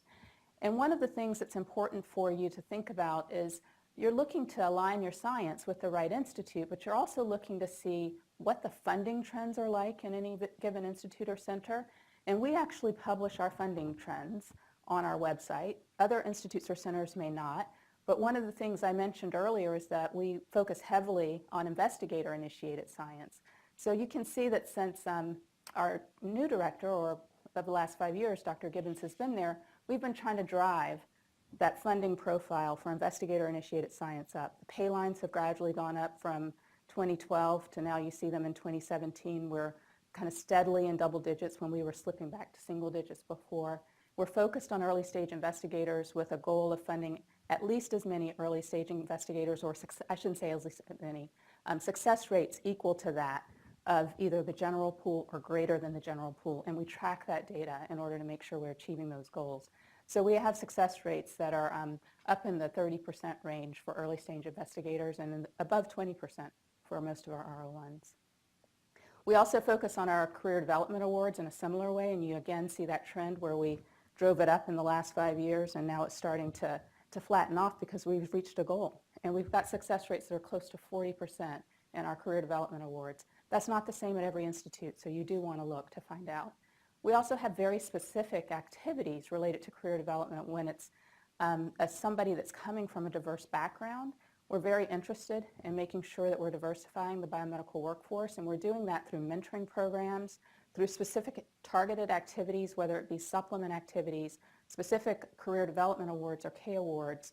We're also really focused on initiatives that help bridge gaps. So if you're coming off a career development award and trying to get to an independence award, we've put in some transition awards like K to R, which basically get you from a career development to that independent stage. We're also piloting some interesting things for just beyond the early stage, where we're trying some 7-year awards, which we're calling pilot awards in the R35 for emerging investigators. And so far, we're seeing a lot of success with that mechanism. Other ways we're bridging the gaps, we're looking at the physician scientist workforce and trying to figure out how we actually can embed research learning early in residency, so during clinical training, or even as you're transitioning from postdoc world into faculty type world, and we've got some very specific programs at NIH that are focused in these areas. You may have all seen some of the analyses that came out about 5 or so years ago that looked at the diversity of our RO1 pool of applicants and awardees. And one of the things we know is that black applicants tend to remain 10 percentage points less likely than whites to achieve independence research funding at NIH. But what a lot of people didn't recognize in that is that there were some trends that actually helped us in terms of thinking about predictors for who actually gets independent research awards. And one was actually having persistence in terms of resubmitting applications when you may not get funded the first time around. And a lower percentage of African Americans were resubmitting applications. And so we want to really point out the fact that persistence really matters, resubmission really matters, and that often awards aren't made the first time you submit a grant. And so it's really important to focus on bringing that back in. The second thing is that we found out that participation in a peer review actually tends to benefit in terms of your grant writing and your grant writing styles. And so we started at NIH a pilot for early career peer reviewers and want to make sure that you're aware of that and can access the information related to that on the Center for Scientific Review webpage.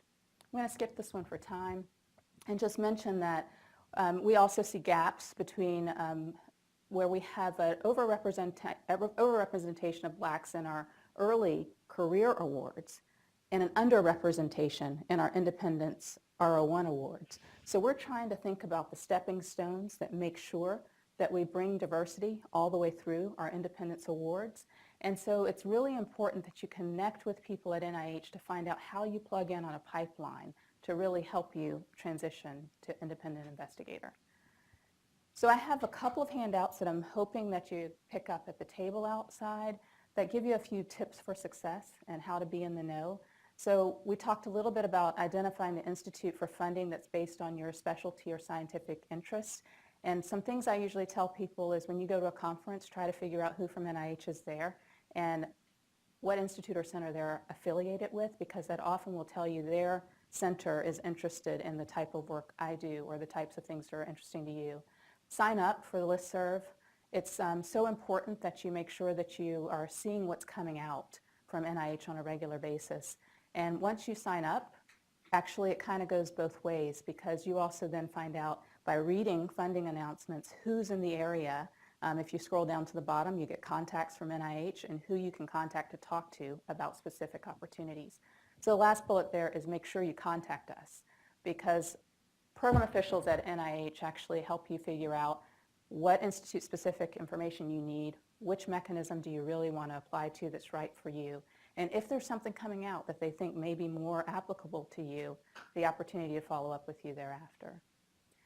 So back to what we talked about, review the funding agency priorities, contact a program officer, help identify what mechanism may be important, develop feasible timelines. It can take a year from an idea to award.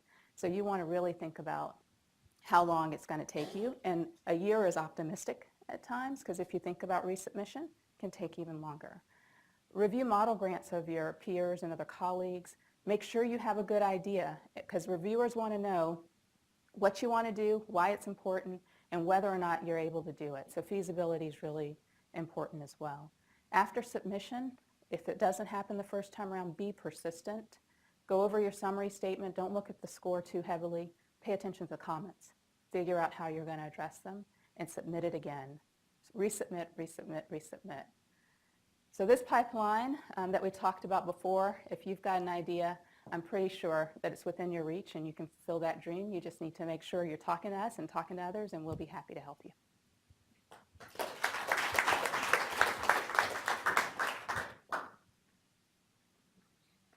Are there any questions? So I have a question. I wonder if the institutes have considered, for example, Nhlbi does publish the funding lines, for example, pay all awards.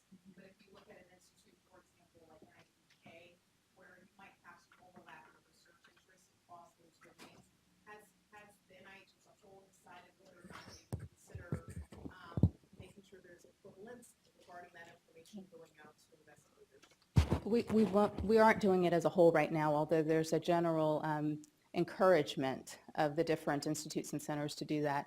Part of the reason is that, as I mentioned, we all operate very independently with different directors and different priorities and different approaches to how they may do things. And I think to sometimes the detriment of having different practices across the institutes. So if you don't see the information, it may also be that it's not published, but that they would be willing to tell you And so you can always contact someone to get that information because a lot of that is public data. I have a question here. So it's again the same spirit for people like us who are on J1 and visiting visas. I think there is only K99 as but it's also 4-year restricted. Is there a possibility of us submitting R03 or R21 if we are not eligible to submit K grants? I don't know the visa requirements of these midterm grants, which are not bigger like R21s, but R03 or something. So there are a couple of nuances in your question. One is that if you're submitting to one of the R01 parent announcements, like the main just investigator initiated grant announcements, my understanding is you can submit under that. Where it differs is if you're responding to a specific solicitation that the institutes have put out, there may be different requirements on a specific solicitation that you'd have to read carefully in order to understand. I don't know your answer related to R03s and R21s, but I'd be happy to find out and let you know. Thank you. Kayla, I have a question, and thank you for the wonderful presentation. My question is, if you've already been involved in some of these grants as sub-PIs or co-PI, does that benefit you or hurt you when you actually try to apply for a grant yourself? Mm-hmm. It's a really good question, and it all depends on some level in terms of the type of application you're applying for. So if you've been very involved and then are trying to put in a career development award, sometimes that's a harder sell because the committee may think you're further along than where you may assess yourself. And so you'd really have to make a strong justification for why you're still interested in that career development path. If you are trying to go for an independent investigator award and had already been part of other awards, there's no jeopardy there as long as there's no overlap with other applications that you're involved with. In fact, we see a lot of that on a regular basis of people that have been parts either as co-PIs, sub-PIs, et cetera, and then now are coming in with their own independent. In fact, that can be a boost because it really does teach you a lot about grant writing, the grant world, grant responsibility. The reviewers see feasibility in the fact that you've been participating in other activities like that.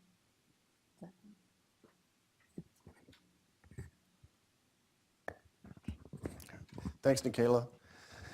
I'm Octavio, and I'm I guess the cleanup. It started out with the batter was Garth. I think he did a great job. We're kind of like the bookend, so I'm bringing you back into the private world of philanthropy.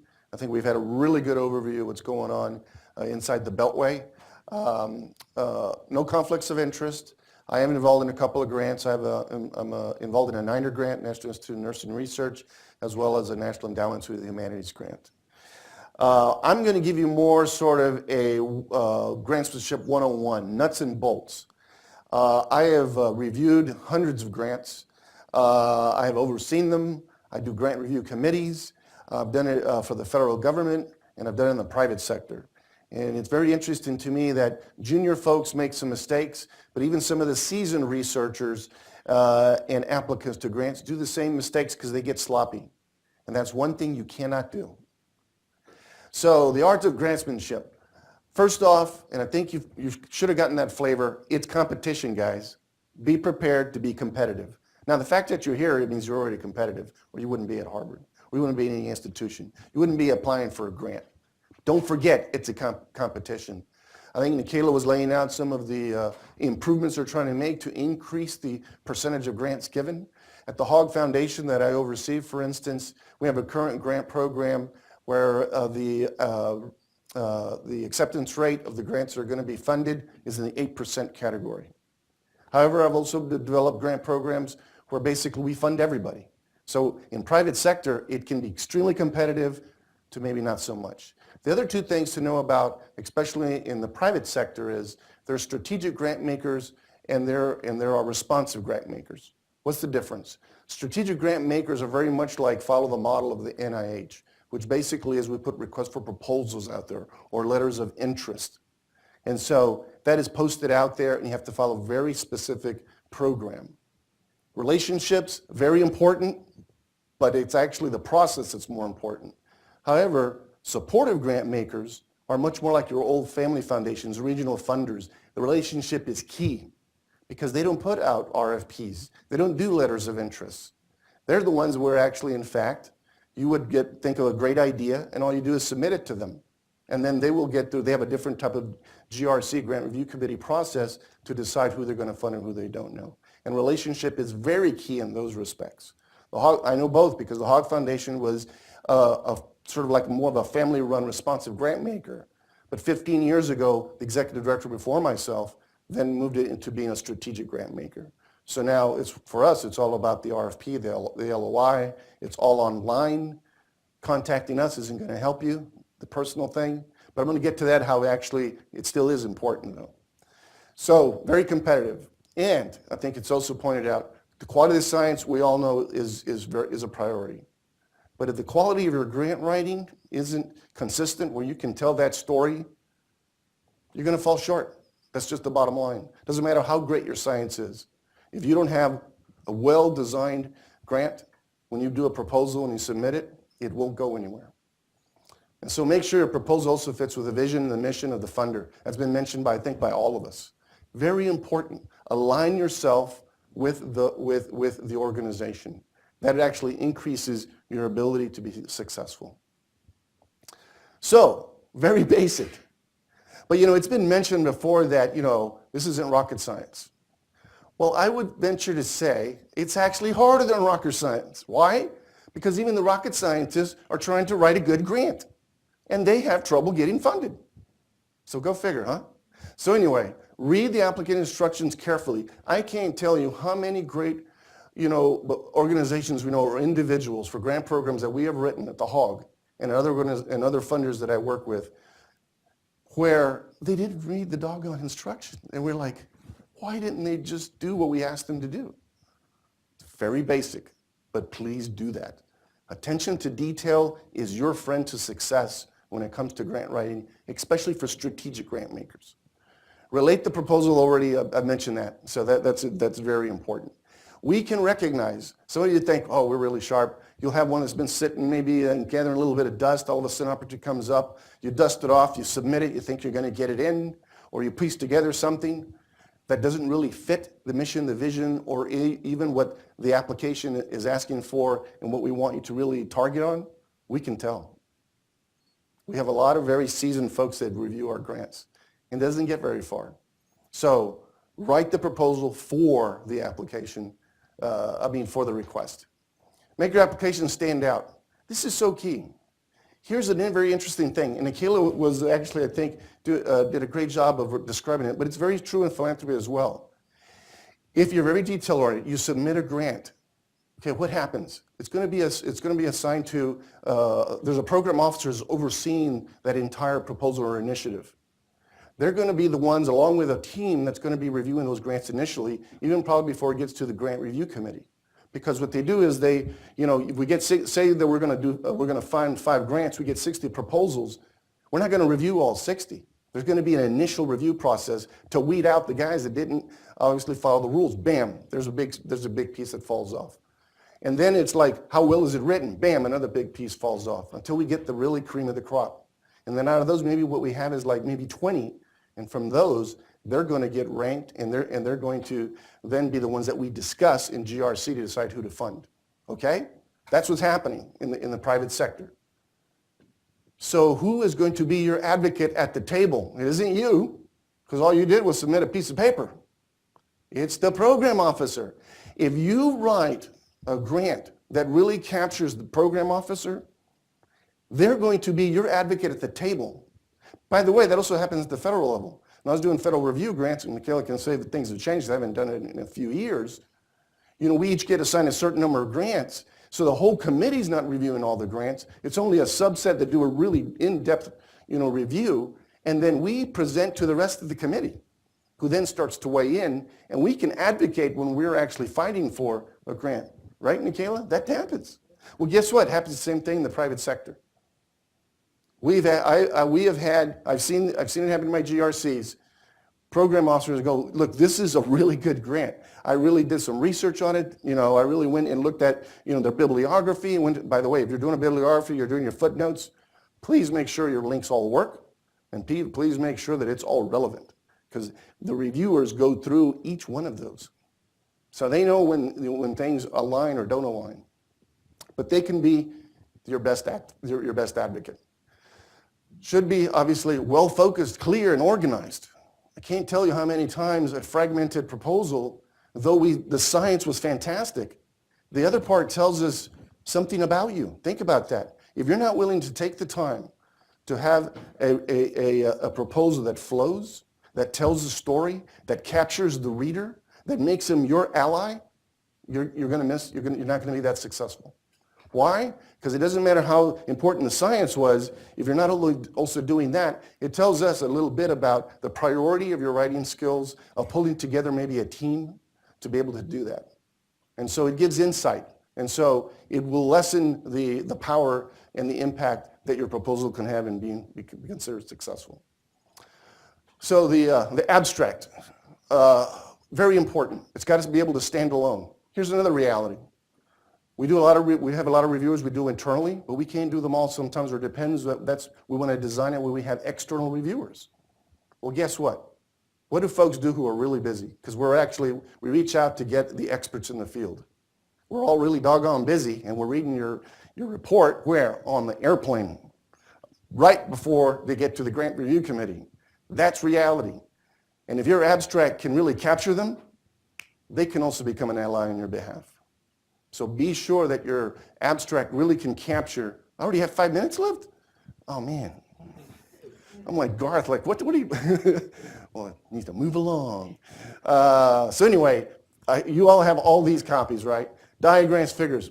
Picture says 1,000 words. Why? Because often we also give you word limits, right? So a photograph, a table or anything can really make up for a lot of that and give you more time to be able to talk about that. Do assume your reviewers are not experts, but these are very intelligent, committed individuals.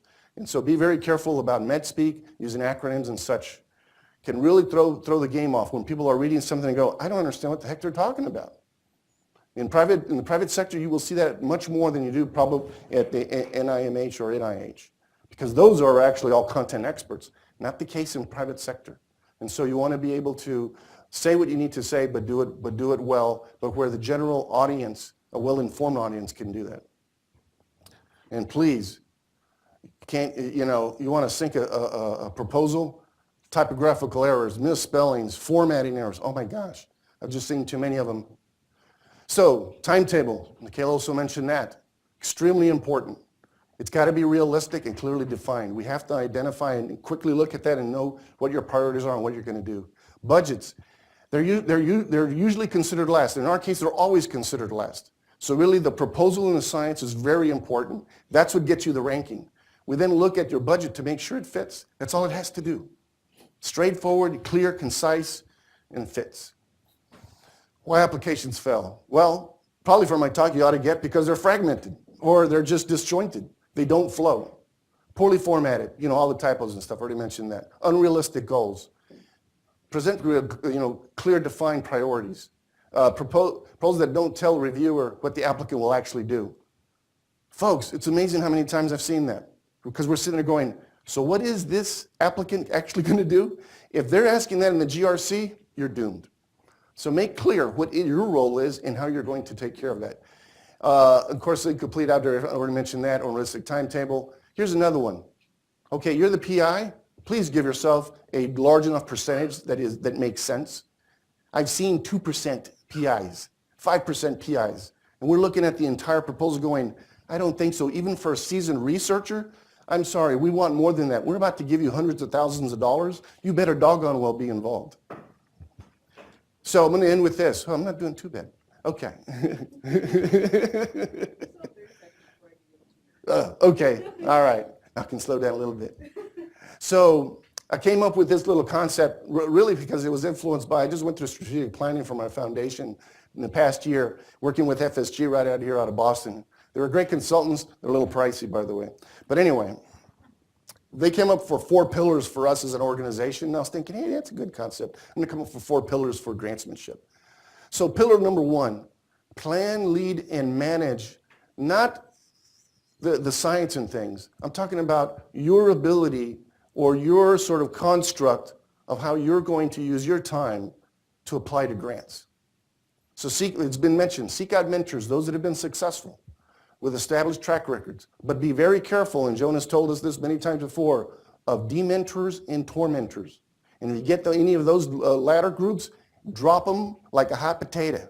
You need mentors that are going to support you. You don't need those other guys, okay? It's hard to do sometimes because some of those other guys have really big names and a lot of the alphabets behind their name. But you've got to be strong because this is about you. The other thing to remember, you're selling you.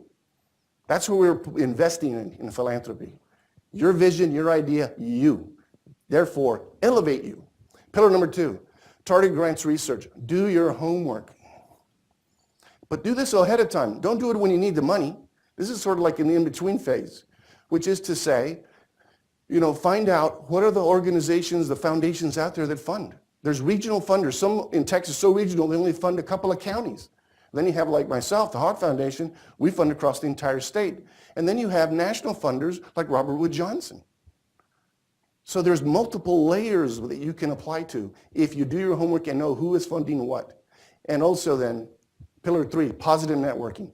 So even though we may do in strategic planning, actually relationships still do matter. But make the effort and get to become part of the network and create the relationship in between the funding cycles. Don't just show up for the money. In other words, if you contact and get to know a foundation, even if it's just a program officer, senior program officer, maybe even part of the upper administration, vice presidents or the CEO, it will benefit you greatly. And also enlist collaborations. Start to network and find out who else is out there doing your kind of research. Or even sometimes, almost time. Okay, 15 more seconds. And pillar four, solutions focused. Make it solutions focused. We see a lot of great writing and proposals. And the question then for us is, and to what end? Especially like the Hogg Foundation, which very interested has been mentioned with social determinants of health equity. How make the connection, make it easy for us to see from point A where you're talking about what you're wanting to do to point B and connect it to the bigger picture. How is it going to help communities? How is it going to really help the individuals that we care about? Thank you.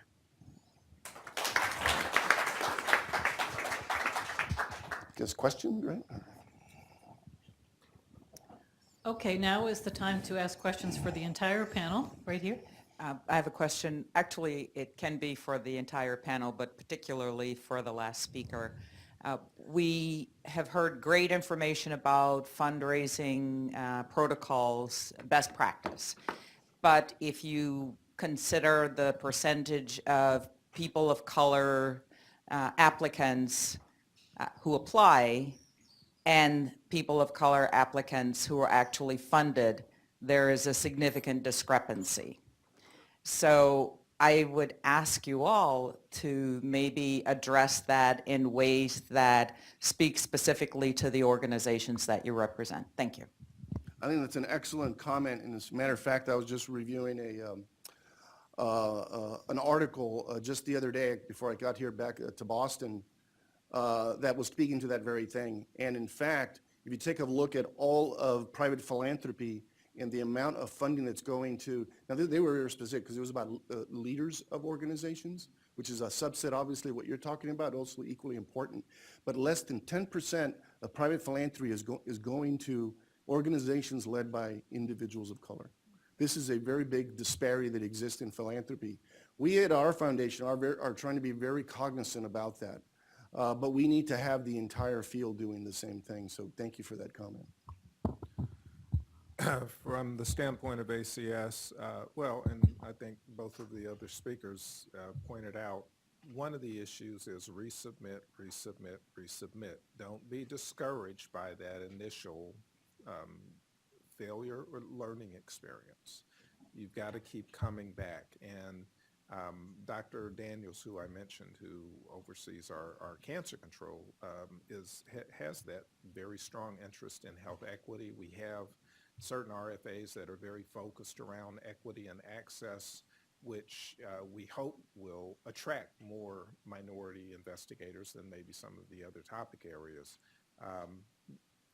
I'll have to look back and see, but I haven't seen any stats in the last few years regarding minority investigators, but I will acknowledge that the last set of numbers that I saw weren't particularly encouraging for ACS, but they recognize that, and there is a focus on trying to make sure that we are as supportive as possible for minority investigators, because we'd like to get those numbers up.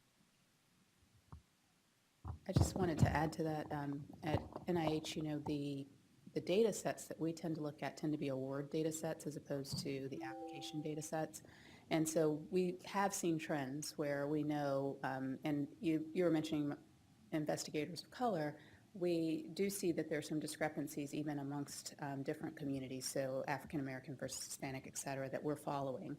And one of the things that, and I talked about the two predictors for success that we really saw were underutilized in the communities of color were resubmission, and the other was the peer review and having exposure on peer review panels that really strengthen applications. So there are a couple of things we've done to try to target some efforts at fixing that problem. And one is some institutes, similar to the Heart, Lung, and Blood Institute, have created programs that actually do intensive work around preparing for your first application to NIH, where there's a lot of grantsmanship work as well as mentorship connections and things of that nature. We do it through an R25 or research education grant that we give to institutions that then bring people together for that activity.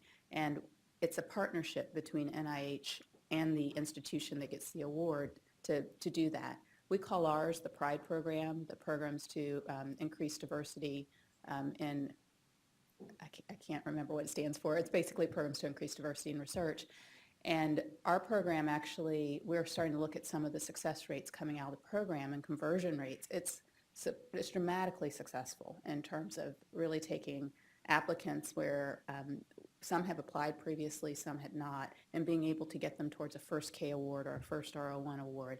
What we're having trouble with is thinking about how you scale something that intensive.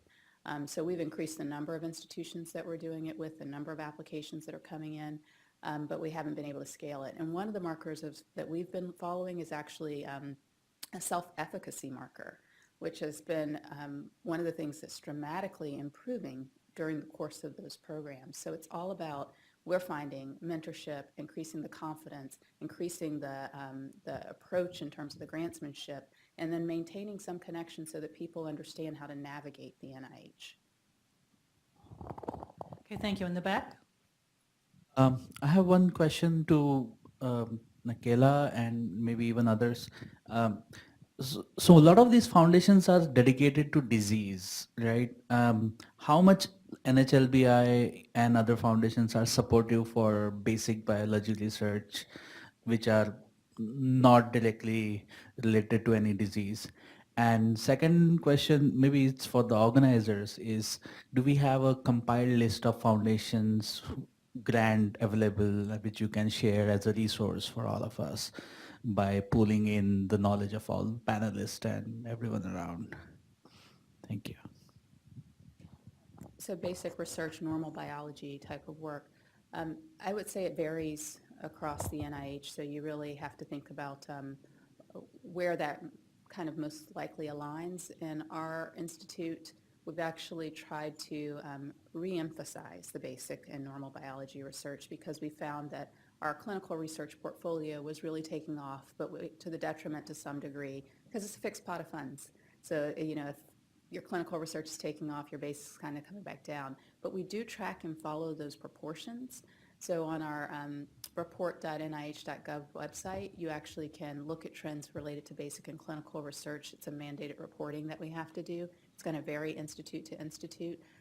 But we've tried to make sure that we're at least keeping proportions pretty constant over time and monitoring what degree is more basic and more clinical. The only other point I'd mention to you is that that was one of the reasons for us at Nhlbi that we made a strategic goal around normal biology because we wanted to introduce the fact that it's not about Not everything's about pathobiology, because some of our greatest discoveries have come from not knowing what the potential impact of that work was going to do and what it was going to be, but yet provides therapeutic targets that we want to translate, but we don't want to lose that kind of basic robustness for the research portfolio. And you'll see another emphasis across NIH, which is about balance, and recognizing that that balance has to be in play in order to keep the research continuum really active. Let me answer a little bit. It's not directly to your second part of the second question, but I think it's relevant. Number one, make library science and a librarian your best friend. You'd be amazed what resources they have when it comes to all the different funders and grant makers out there. I did that when I was in academic psychiatry down at the Health Science Center in San Antonio. I was amazed what the librarian knew and where to go to get money. Number two, there are technical assistance centers that are out there. I know in Texas we have the TGRC. Why? Because I know because the Hogg Foundation helped to create them. The Texas Grants Resource Center, which is a technical assistance center for anyone looking for funding in the private sector, the funders. And they provide, hand-on-hand, one-on-one assistance. They'll let you know what are your areas of focus, and then they'll provide you with a list of funders that you can start to contact and include in your list. So I don't know if Massachusetts has one, but you'd be surprised. And also some of the institutions of higher learning outside maybe of Harvard, for example, a good example down in Texas is Texas Tech has also a really robust technical assistance center. Now it might just be for Texas Tech, but maybe your institution can also have those technical assistance centers that are very helpful just to start to understand and do an environmental analysis, which I would encourage all of you to do, of who are the funders regionally, statewide, and then nationally. It's not just the feds. As Garth was saying, we have billions of dollars out there that, now they're not all just for you, but you'd be surprised how much is often left on the table. Second point, I just wanted to add also to connect with professional societies that may also align with your area of research, because they also keep a lot of funding databases that can be quite helpful in knowing in this space, these are the major funders we see, here are the opportunities, and it's another great place and great source of information. I just wanted to mention in terms of Harvard-specific resources, our next speaker is going to be Jennifer Corby, and she's going to talk about the Pivot database. That is the most robust funding database that contains sources of federal funding, private funding, international funding opportunities. So I think it's even better for you to learn more about the tool and be able to develop a targeted list for yourself based on your areas of research interests. That's one option. I mean, not every institution has access to that type of research, that type of database. And we also have something, Jennifer isn't going to focus on this today, but we do have something called Foundation Directory Online. It's another robust resource. It doesn't identify funding opportunities per se, but it gives you strategic information about foundations and private funders that you can use to determine whether or not they might be a good fit for your particular type of research. That's called Foundation Directory Online. That can be accessed via e-resources at the Harvard Library. So, yeah, thank you. How much time do we have? Any time for more questions? We can take a last question. Okay, we can take one more right here. All right. So just briefly, if you're interested in becoming a reviewer of some of these grants so you can get familiarized, what do you recommend do? Just go onto the website or communicate with some folks, or what's the best approach? Well, I know that in the private sector, like I can talk about, St. David's Foundation, they're pretty large, Physical Health Foundation out of Houston Endowment, the Hogg Foundation. What we kind of do when we're looking, one that is very beneficial, Luis, is actually contacting the foundations, letting them know, send them your CV, and let them know, look, I'm not here, and then get a meeting in person and say, look, I'm not here about money, but I am very interested in the enterprise and actually making change. And I'd love to be an external reviewer for you guys. And so, because what we do, we if I needed something from cancer, I would call Dorado and say, Dorado, who would you recommend I put on this review panel? Because I'm putting this grant proposal together. We don't fund in cancer, so I haven't really reached out to Dorado for that. But if I did, that's what I would do. So if you know Dorado, it's all networking, really, So reaching out, we then make recommendations. And obviously, we're out there in the field. And so, we go around the country, and as we experience and listen to other speakers, we contact them and go, hey, are you interested in being a reviewer? So yes, it's very much about the networking. I would like to add something, if possible. In terms of becoming a reviewer, for example, in a place like HRSA, there's an actual website where I'm a big fan of Google so that people don't forget how to get to the website. You can literally just put, become a reviewer, HRSA, and you get the rrm.grantsolutions.gov agency portal for becoming a reviewer. You essentially have to register and create a profile.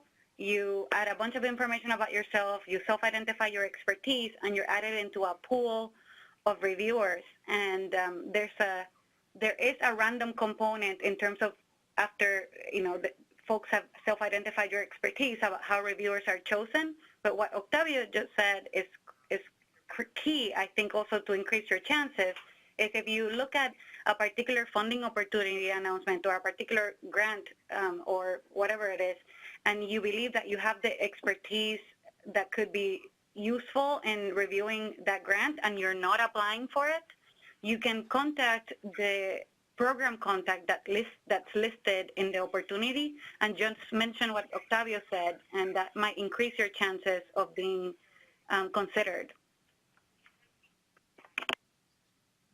And we're always looking for more diverse reviewers, so that could also help as well, mentioning that. I was just going to add that, yes, you have to make it known. So one of the things that I find is sometimes we don't elevate the issue that we actually want to be a reviewer and make sure that people know that.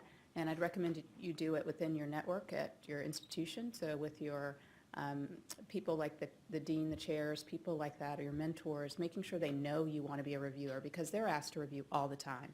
And then the second question when they can't review is, do you have a recommendation? And you'd like to make sure they know to think about you. So make the intention known is number one. And number two is, unless you're kind of in the system and in the database, even if it's made known, you won't necessarily, your CV and other things won't pop up. So make sure you register HRSA, NIH. At NIH, in the Early Career Reviewers Program, it's for people that really haven't done review at NIH before, and it kind of transitions you through where you have an opportunity as kind of a partner up or an observer in the first couple before you actually may be called for other review opportunities. So I can give you the name of the person to submit your CV for that. I've found that if you don't make a connection with the person that's doing it, there are a lot of people that are submitting their CVs, so you want to make sure they know, I was at this program, heard about this, and I put my information in. Is there anything else I need to do? Or ask them if there's certain things coming up that may match your expertise or experience, and I think that would be helpful. The only other thing I'd say is before you actually serve on a panel, there are a lot of institutions that do mock reviews, and I would recommend you try to find, if your institution does something like that, in terms of grantsmanship or even experience, to participate in a mock review session. We, as part of that other program I mentioned, the PRIDE program, run a lot of mock reviews because it's actually that experience of doing the mock reviews and people seeing you as a good reviewer, that's why they ask you to come back. All right, that's our last question. Thank you very much to all of our wonderful panelists today. Okay, so now we are sort of past our break, but moving right into lunch. So help yourselves in the back of the room. And I want to add one more thing. As soon as you get your lunch, please come back to sit at the table, because we are behind the schedule. We want to start the training right away. Thank you.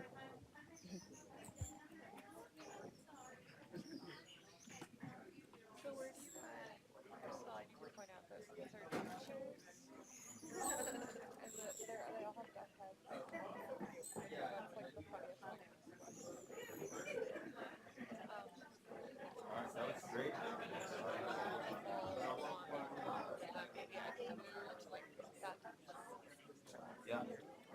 Or do you want me over to you?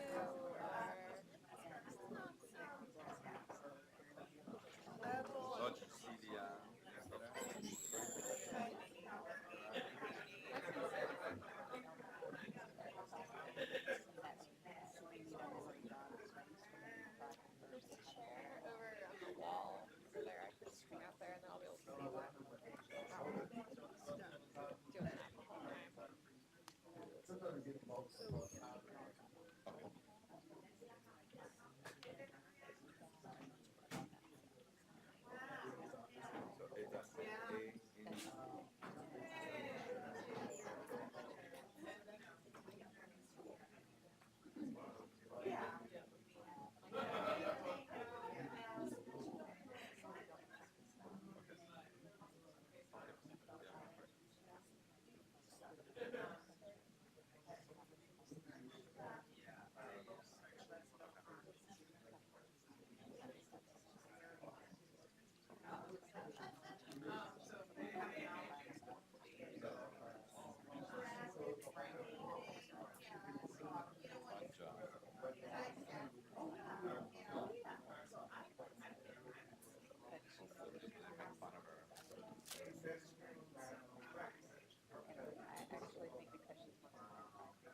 I didn't know that.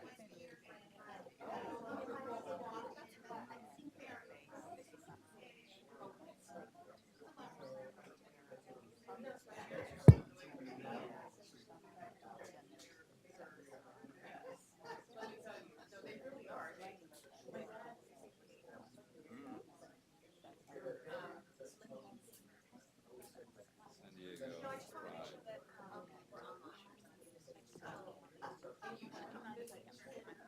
No, no, no, yeah, you can.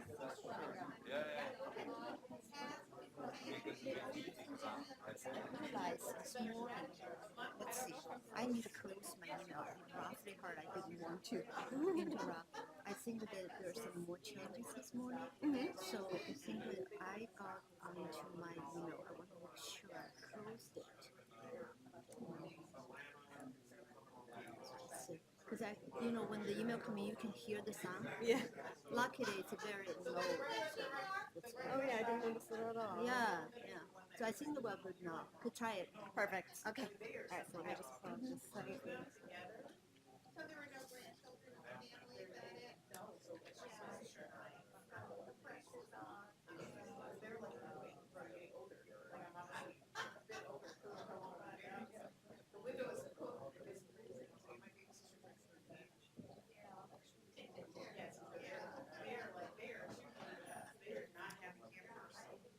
you know what?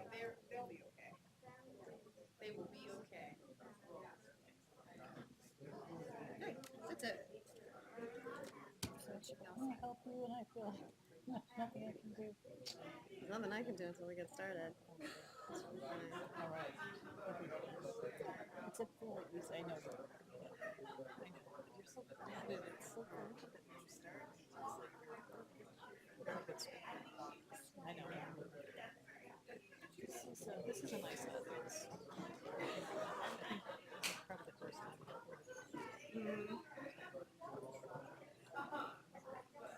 So why don't we just get something to put it? Probably afterwards.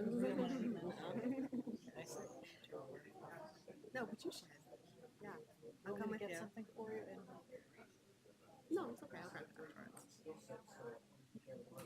So, probably 5 more minutes before everyone's sitting down. yeah. I think waiting for everyone to sit is. I thought the inspiration is like her to come out. All of our side.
good area for people to kind of get familiarized with what it is.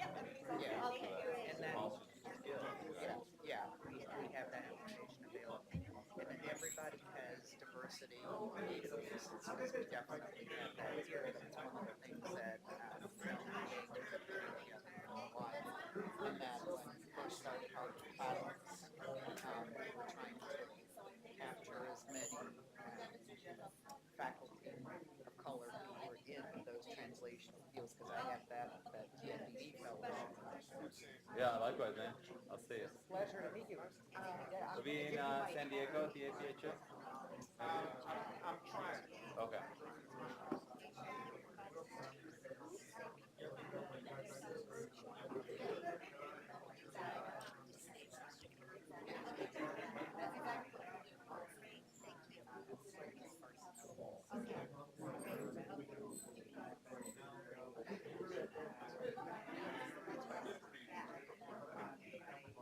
You can talk to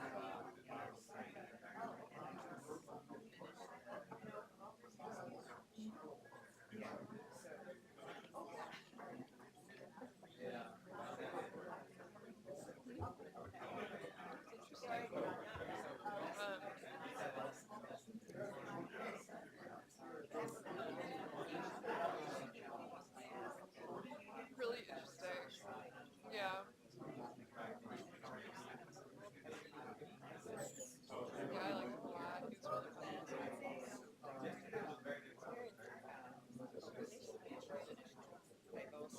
all of that kind of stuff, but all these but I'm like not cut out for corporate work either. Yeah, also imposter syndrome, but that's like every day of my life at this job, so I'll figure out what I want to do about that someday.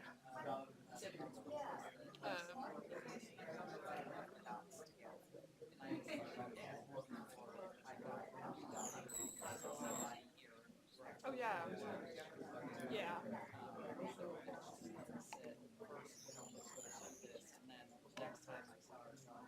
I've always been so impressed by every person from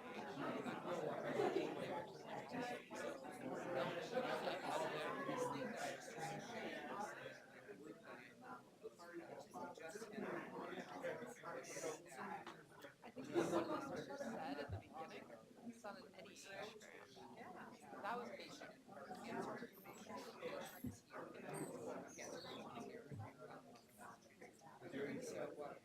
looking at doing is actually advancing research on how to despair That makes sense. information both for patients as well as for providing resources. So we have the Atlantic representative. I haven't talked to Susan about it, but I hope so. Otherwise, I mean, I can sit on a bus or in a car for longer if that's what people want, but it's more productive to go home.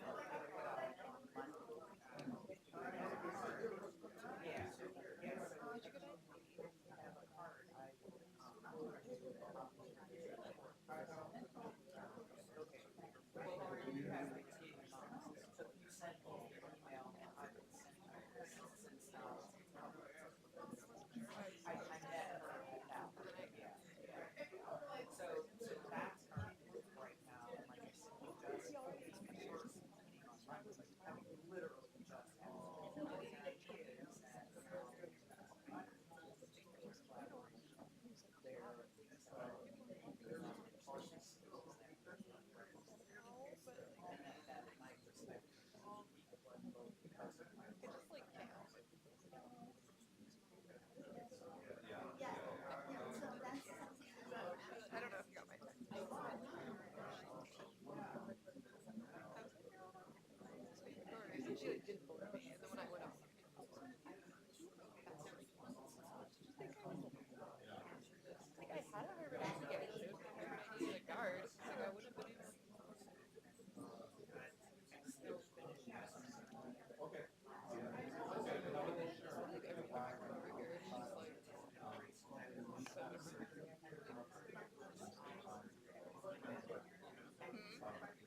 Hello, everybody. I'm sorry to interrupt your lunch. I just want to let you know we're going to start in about 5 minutes. Thanks.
Thank you so much.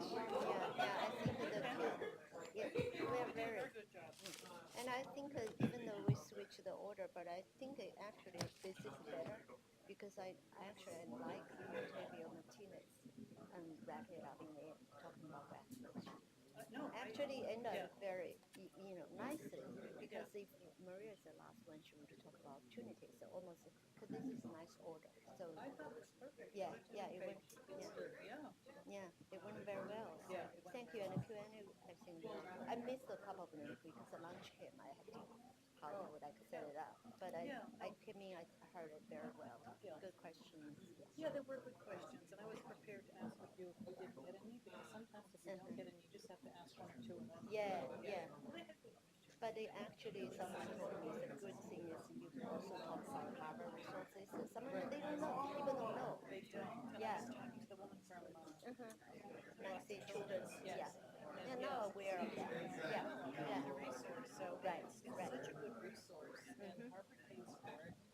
Actually, the library, because it's a good resource, and they, it's very expensive, but we're fortunate to have it, so it's good. And we have foundation partners. Right. That's when people are not aware of that. Yeah, so even if they learn a little bit today about it, they know it's there. And then we do have a guidance sort of sheet on our website we can send over to you. Yeah, I can share with We'll today's just take off our participants. contact information Yes, because absolutely. right, we could just take their contact information off of the guidance. Oh, So maybe Paige could send it to you. After, send to my email, and then we need to go back and sort it out about who attended, who didn't. Then we can send it over today, because people registered, over 80 people. But it's good. I think it's still better.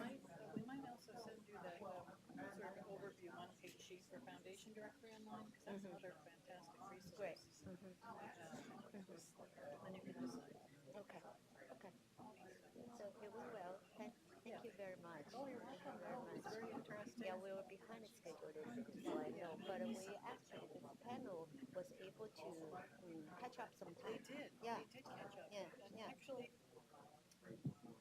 Jennifer Ford, she really needs 30 minutes.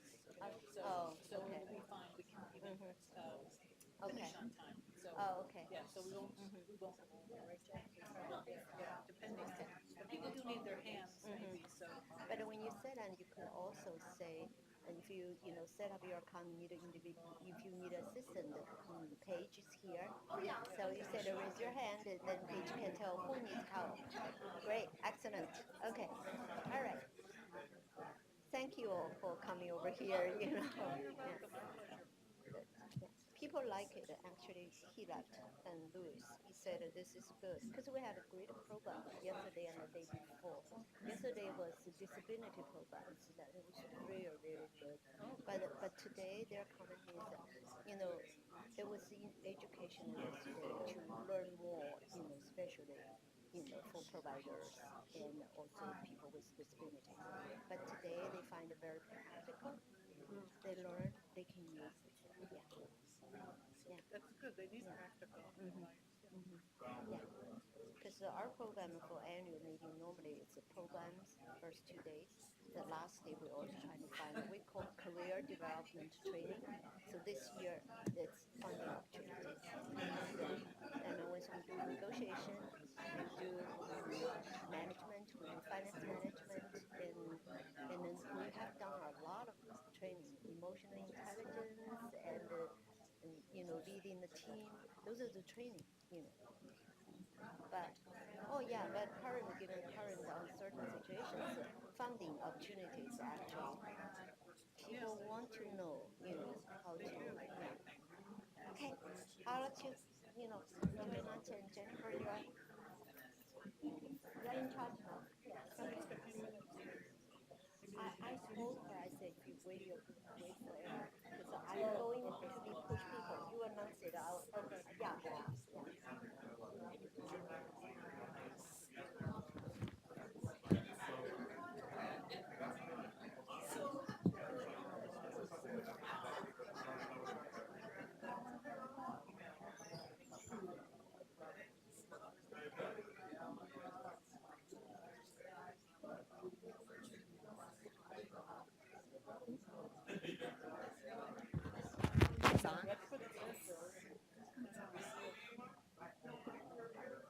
Hello, everybody. If you could find your seats, we're going to get started. Is this on? No.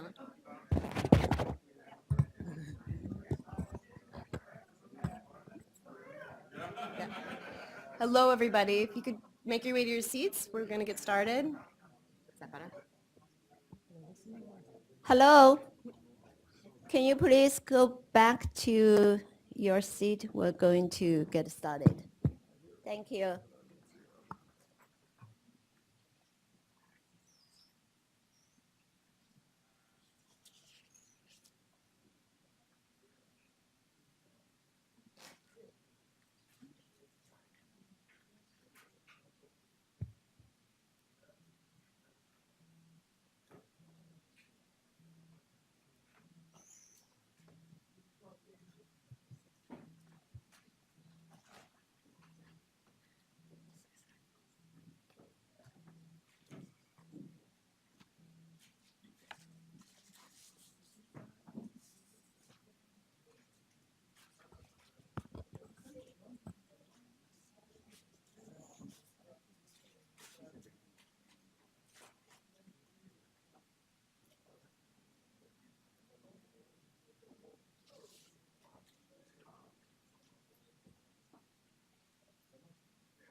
Good afternoon, everybody. Can you hear me okay?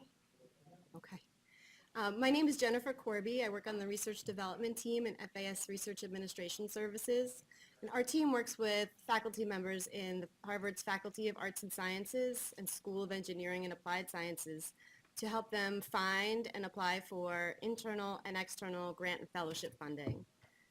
So one of the tools that we use to keep informed of new and upcoming programs is Pivot. We'd like to introduce you to that tool today. Get a little closer, sorry. Excuse me.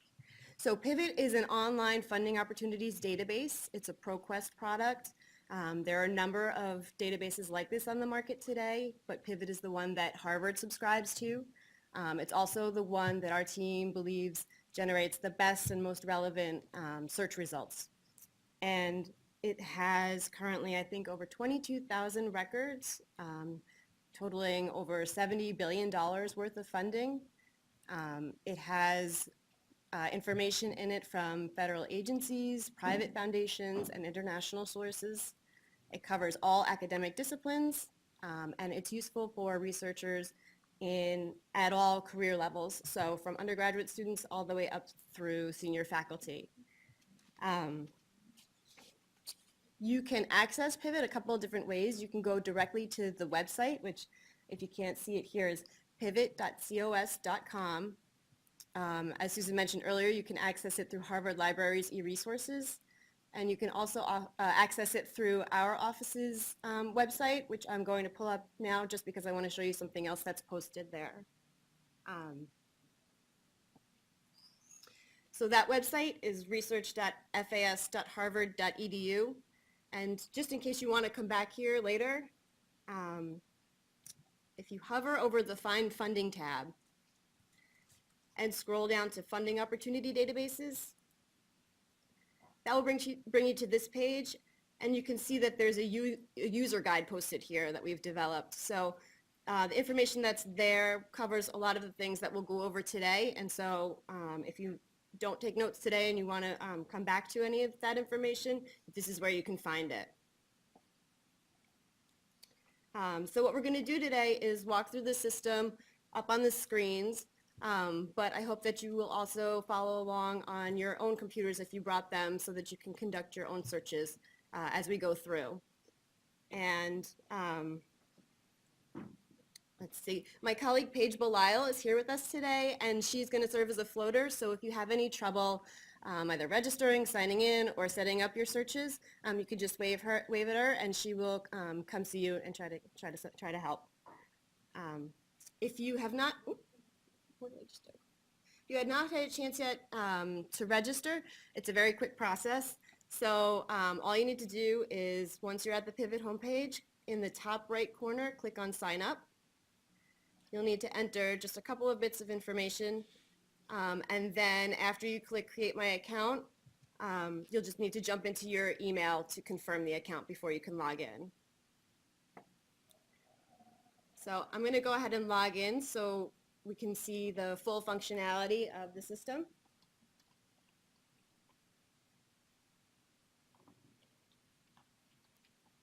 And I invite you to do the same on your own computers now. Okay. So before we get into the Funding Opportunities database, do you need some help? Yeah, thanks. I just want to point out a couple of other features that are in the system. Apart from the Funding Opportunities database, there is a tab here for papers invited. This is a new feature that's been added recently. And this is simply a database of venues for publishing and presenting your research. And I imagine that most researchers have other venues that they can access this information. But this is here as well. This doesn't connect with any of the other functions in the system at the moment, but I think it may in the future. This system is here if you'd like to play around with it. If you click on the Profiles tab, there's also a database of scholarly profiles. What this is it has two purposes. First, it's used as a collaborator search tool, so subscribers both at Harvard and at other institutions can use this to identify experts in any given field. There's another reason you might want to use it. So let me back up. What Pivot's editors do is manually create profiles for researchers that are affiliated with its subscriber institutions. And so many of you may already have a profile listed in this system. If you do, you can go in and claim that profile and then edit or update the information that's in there so that it's accurate. If you don't have a profile in here, you can create one. And so, like I said, that information can be used if people are searching for collaborators within this system. It can also be used because it feeds into the Funding Opportunities database, where that database will recommend funding opportunities for you based on the information that's listed in your profile. And I'll show you a little bit later on where you can go to access those opportunities. So now I'm going to click on the Funding tab. And you can see here that you're able to do a very simple keyword search. And you can do that to search all of the opportunities in the database. You can also search by sponsor. So if there's a particular sponsor that you're interested in learning more about, you can enter their name here, and that will pull up all of the grant programs offered by that sponsor. But the best way to utilize this system is through the advanced search screen. So I'm going to click into that field, into that screen now. And this is a search engine like many others I'm sure you've used. The most important information that you'll enter here are your keywords, and there are two ways to do that, and we recommend doing one or the other and not both. So you can enter a keyword or a key phrase up top. You can enter one or you can enter multiple words or phrases. If you're entering a phrase, please enclose it by quotes. And you can separate multiple keywords and key phrases with an or an and. The other way to enter a keyword into the system is to, if you go to the third from the bottom option, click on the keyword field to expand it, and then click on Browse. And that will bring up a library of keywords that pivot editors have assigned to different records in the system. We recommend starting kind of broad, starting your search broad, and then narrowing it down if you get too many results. And if you'd like to get a little more specific, then any of these categories that have an arrow to the left of them, you can drill down on. So, of course, health and medicine, I'm sure, will be of most interest to everyone in this room. So you can select any of these keywords or phrases and add them to your search. If you select a category that has an arrow next to it, just going to close this out, and then select the checkbox for explode, the search will capture the search category that you chose and everything else that fell underneath it. So for the purpose of the example that I'm doing up here, I'm going to enter the key phrase health disparities. And now we'll quickly go through and talk about each of the other fields that you can enter information into. So amount, if you are interested in looking for awards above or below a certain amount, you can enter that information here. Since I want to pull up everything that's available within this area, I'm going to leave this blank. And I want to note that you only need to check this box to include unspecified grant opportunities that don't specify the award amount in your search results if you enter a number into this box. If you don't enter a number into this box, then you can leave this whole field blank and move on. The next field is for deadlines. So if you know that you want to work on a grant application within the next month or 6 months, and you want to find programs that have deadlines within that time frame, you can limit your search results to those right here. As I said earlier, I would like to see everything that's on the horizon, even if it had a deadline, say yesterday, but it may repeat again in the coming year. So I'm going to, again, leave this blank and move on.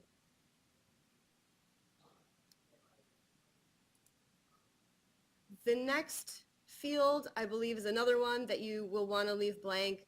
A limited submission opportunity is one where the sponsor limits the number of applications that an institution can submit. So this often requires internal coordination or an internal competition ahead of the sponsor's deadline.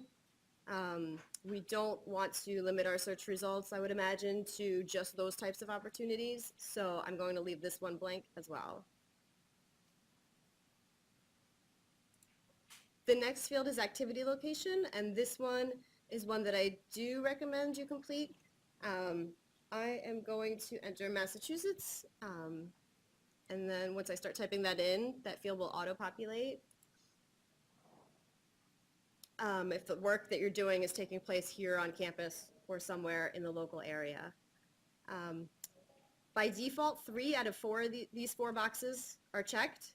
and I'm going to check the fourth one as well, so that any opportunities where the geographic location is unrestricted or unspecified will come up. And then subentities and superentities means that if these boxes are checked, then any opportunities for, for example, Suffolk County or Middlesex County will also be pulled in your search results. Likewise for, say, New England, since Massachusetts is a part of that region. Citizenship or residency is a more important box to check if you are searching for fellowships. For grants, this is not always a relevant field to check. I'm going to leave it blank so I can pull up information on research grants, but if you're searching for a fellowship, I would recommend that you complete this field. And then the next criteria is funding type. So this is the type of activity that you're seeking support for. And you can see there are options here for research travel, planning a conference or a meeting. You can select as many or as few as you like. And I should also say that you can set up as many searches as you like in Pivot. So you can set up one search for travel to a specific country that you may be interested in doing research in, and then another search for research in your lab, et cetera, et cetera. We spoke about the keyword, and now the next one is applicant type. So in this field, you'll see attributes of the applicant. In some cases, you will apply for grants and fellowships as an individual, and in other cases, you'll apply through Harvard as an academic institution. So you can select whichever attributes seem most appropriate. So in this case, I'm going to select academic institution. I think most of the people here are early career and emerging scholars. Harvard is a nonprofit, so you can select that as well. And then any of the other attributes that may fit for you can be indicated here. The last field is sponsor type. And if you choose any of these options, then your search results will be limited to those types of sponsors. So if you only want to look for federal grants, or if you only want to look for private grants, you can narrow your search down here. I'm going to leave this blank so I can see, again, everything that's available. And before we click on the search button, I just want to note that if there are any criteria in the categories we just discussed that you'd like to exclude from your search results, you can do that here in the shaded box at the bottom of the screen. So I'm going to go ahead and click search. And this search pulled 117 results, which I think is a good amount, and not too many and not too few. If you would like to go back and refine your search because you may have gotten too many or too few results, you can do that by clicking the Refine Search link at the top of the screen. If you think that these, at first glance, look like good and relevant opportunities, you can save your search by clicking on Save Search. You'll be asked to give the search a name, and then this is where you can also opt to receive a weekly email that will come to you with information on any new opportunities that are added to the system that meet your criteria, or any updated opportunities that meet the criteria that you've established. If you want to narrow down your search results by any of these categories on the left-hand side of the screen, you can do that by clicking on any of the categories listed there. Let's see. So from this screen, you can select one or many of these programs and add them to your tracked or active list. Pivot provides in each person's account 2 lists, which you can use any way you like, but according to their definitions, your active list is for grant opportunities that you're currently working on an application for, And the track list is for any opportunities that you want to keep track of for the future and receive updates on if they are updated in the system. You can also share any of these opportunities with your colleagues. They don't necessarily need to have an account with Pivot or access to Pivot. And you can also export the information to a list if you want to save it or print it. One nice feature from this screen is that if you single click over the magnifying glass, then you can get a little more information about the opportunity and who's eligible to apply before deciding whether or not you want to actually leave this screen and click into the full record for that grant opportunity. And the same goes for the deadline information. So just single clicking over that and the award amount will give you a bit more information before you decide to leave this screen. If the opportunity that you're looking at seems to be of interest, then you can click on the name of that grant program and you'll get into a screen that looks like this. And this is the full record for that grant program, and it will give you much more information about what type of research is funded, who can apply, when upcoming deadlines are and whether they're anticipated or confirmed. You'll find the name for the program officer for that grant. You can see when the record was last edited, and if there is a website for that grant program, that will be listed here, and we always recommend that you go to that source for the most up-to-date information. You can also, from this screen, set this opportunity to your track list or your active list, and again, share it by email. And if you click now on the home button on the top left-hand side of your screen, that will bring you to kind of your dashboard. This is where you can access your active list and your track list, any searches that you've saved. And you can see here how many results are in these lists total, how many were added in the most recent week. You can turn your email alerts on and off from this screen and do a couple of other different actions here as well. You can see any opportunities that you've shared or received through the system. And then this is where you can find any opportunities that have been recommended for you by the advisor according to the information that's listed in your profile. You can find those here as well. And if you would like to have those sent to you on a weekly basis, this box can be checked, and those will be included in the weekly update that you receive from Pivot each week.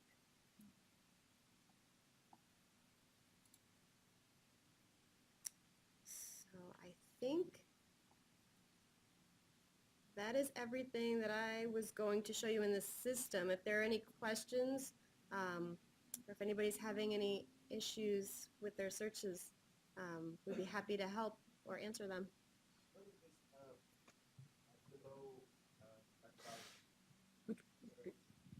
Curate, that's an administrative function, so it's not something that I think you would probably use, but it offers administrators the opportunity to create lists that then every user in the institution can use.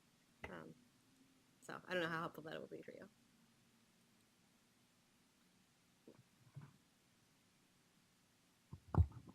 I have a question about what databases this searches. Like, are they primarily research, or do they also have like community programs or other things? Mm-hmm. They do. This goes beyond just research grants. I don't know where they pull their information from, but I know that this database is targeted to academic researchers. So, for example, the other database that Susan mentioned, the Foundation Directory Online, has a broader base of users beyond academia, and it's used by a lot of nonprofits who are looking for funding. This one has funding for research, for fellowships, for curriculum development, for travel, for funding meetings and conferences. So lots of types of different scholarly activities.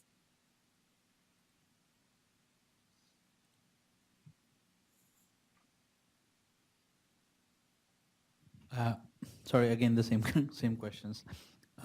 I can see when I search that there is option for the country, but it shows the funding options in that country. What if I want the funding options in the US for people from that country? So I think if you do a combination of including your citizenship and your, I don't know I don't remember what the actual, and your location or the location where the work is taking place, the activity location, then that should give you the best results.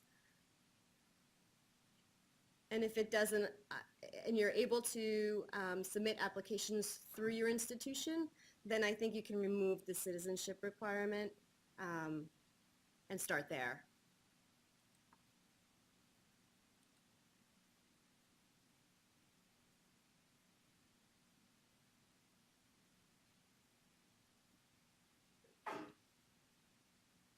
Are there any other questions?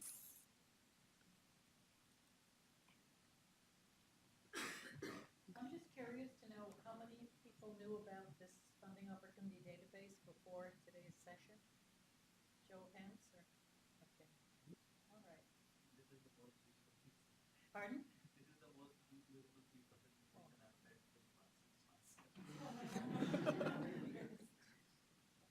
All right, great, okay, good. So is that? Yeah, that's it. Thanks. Thank you.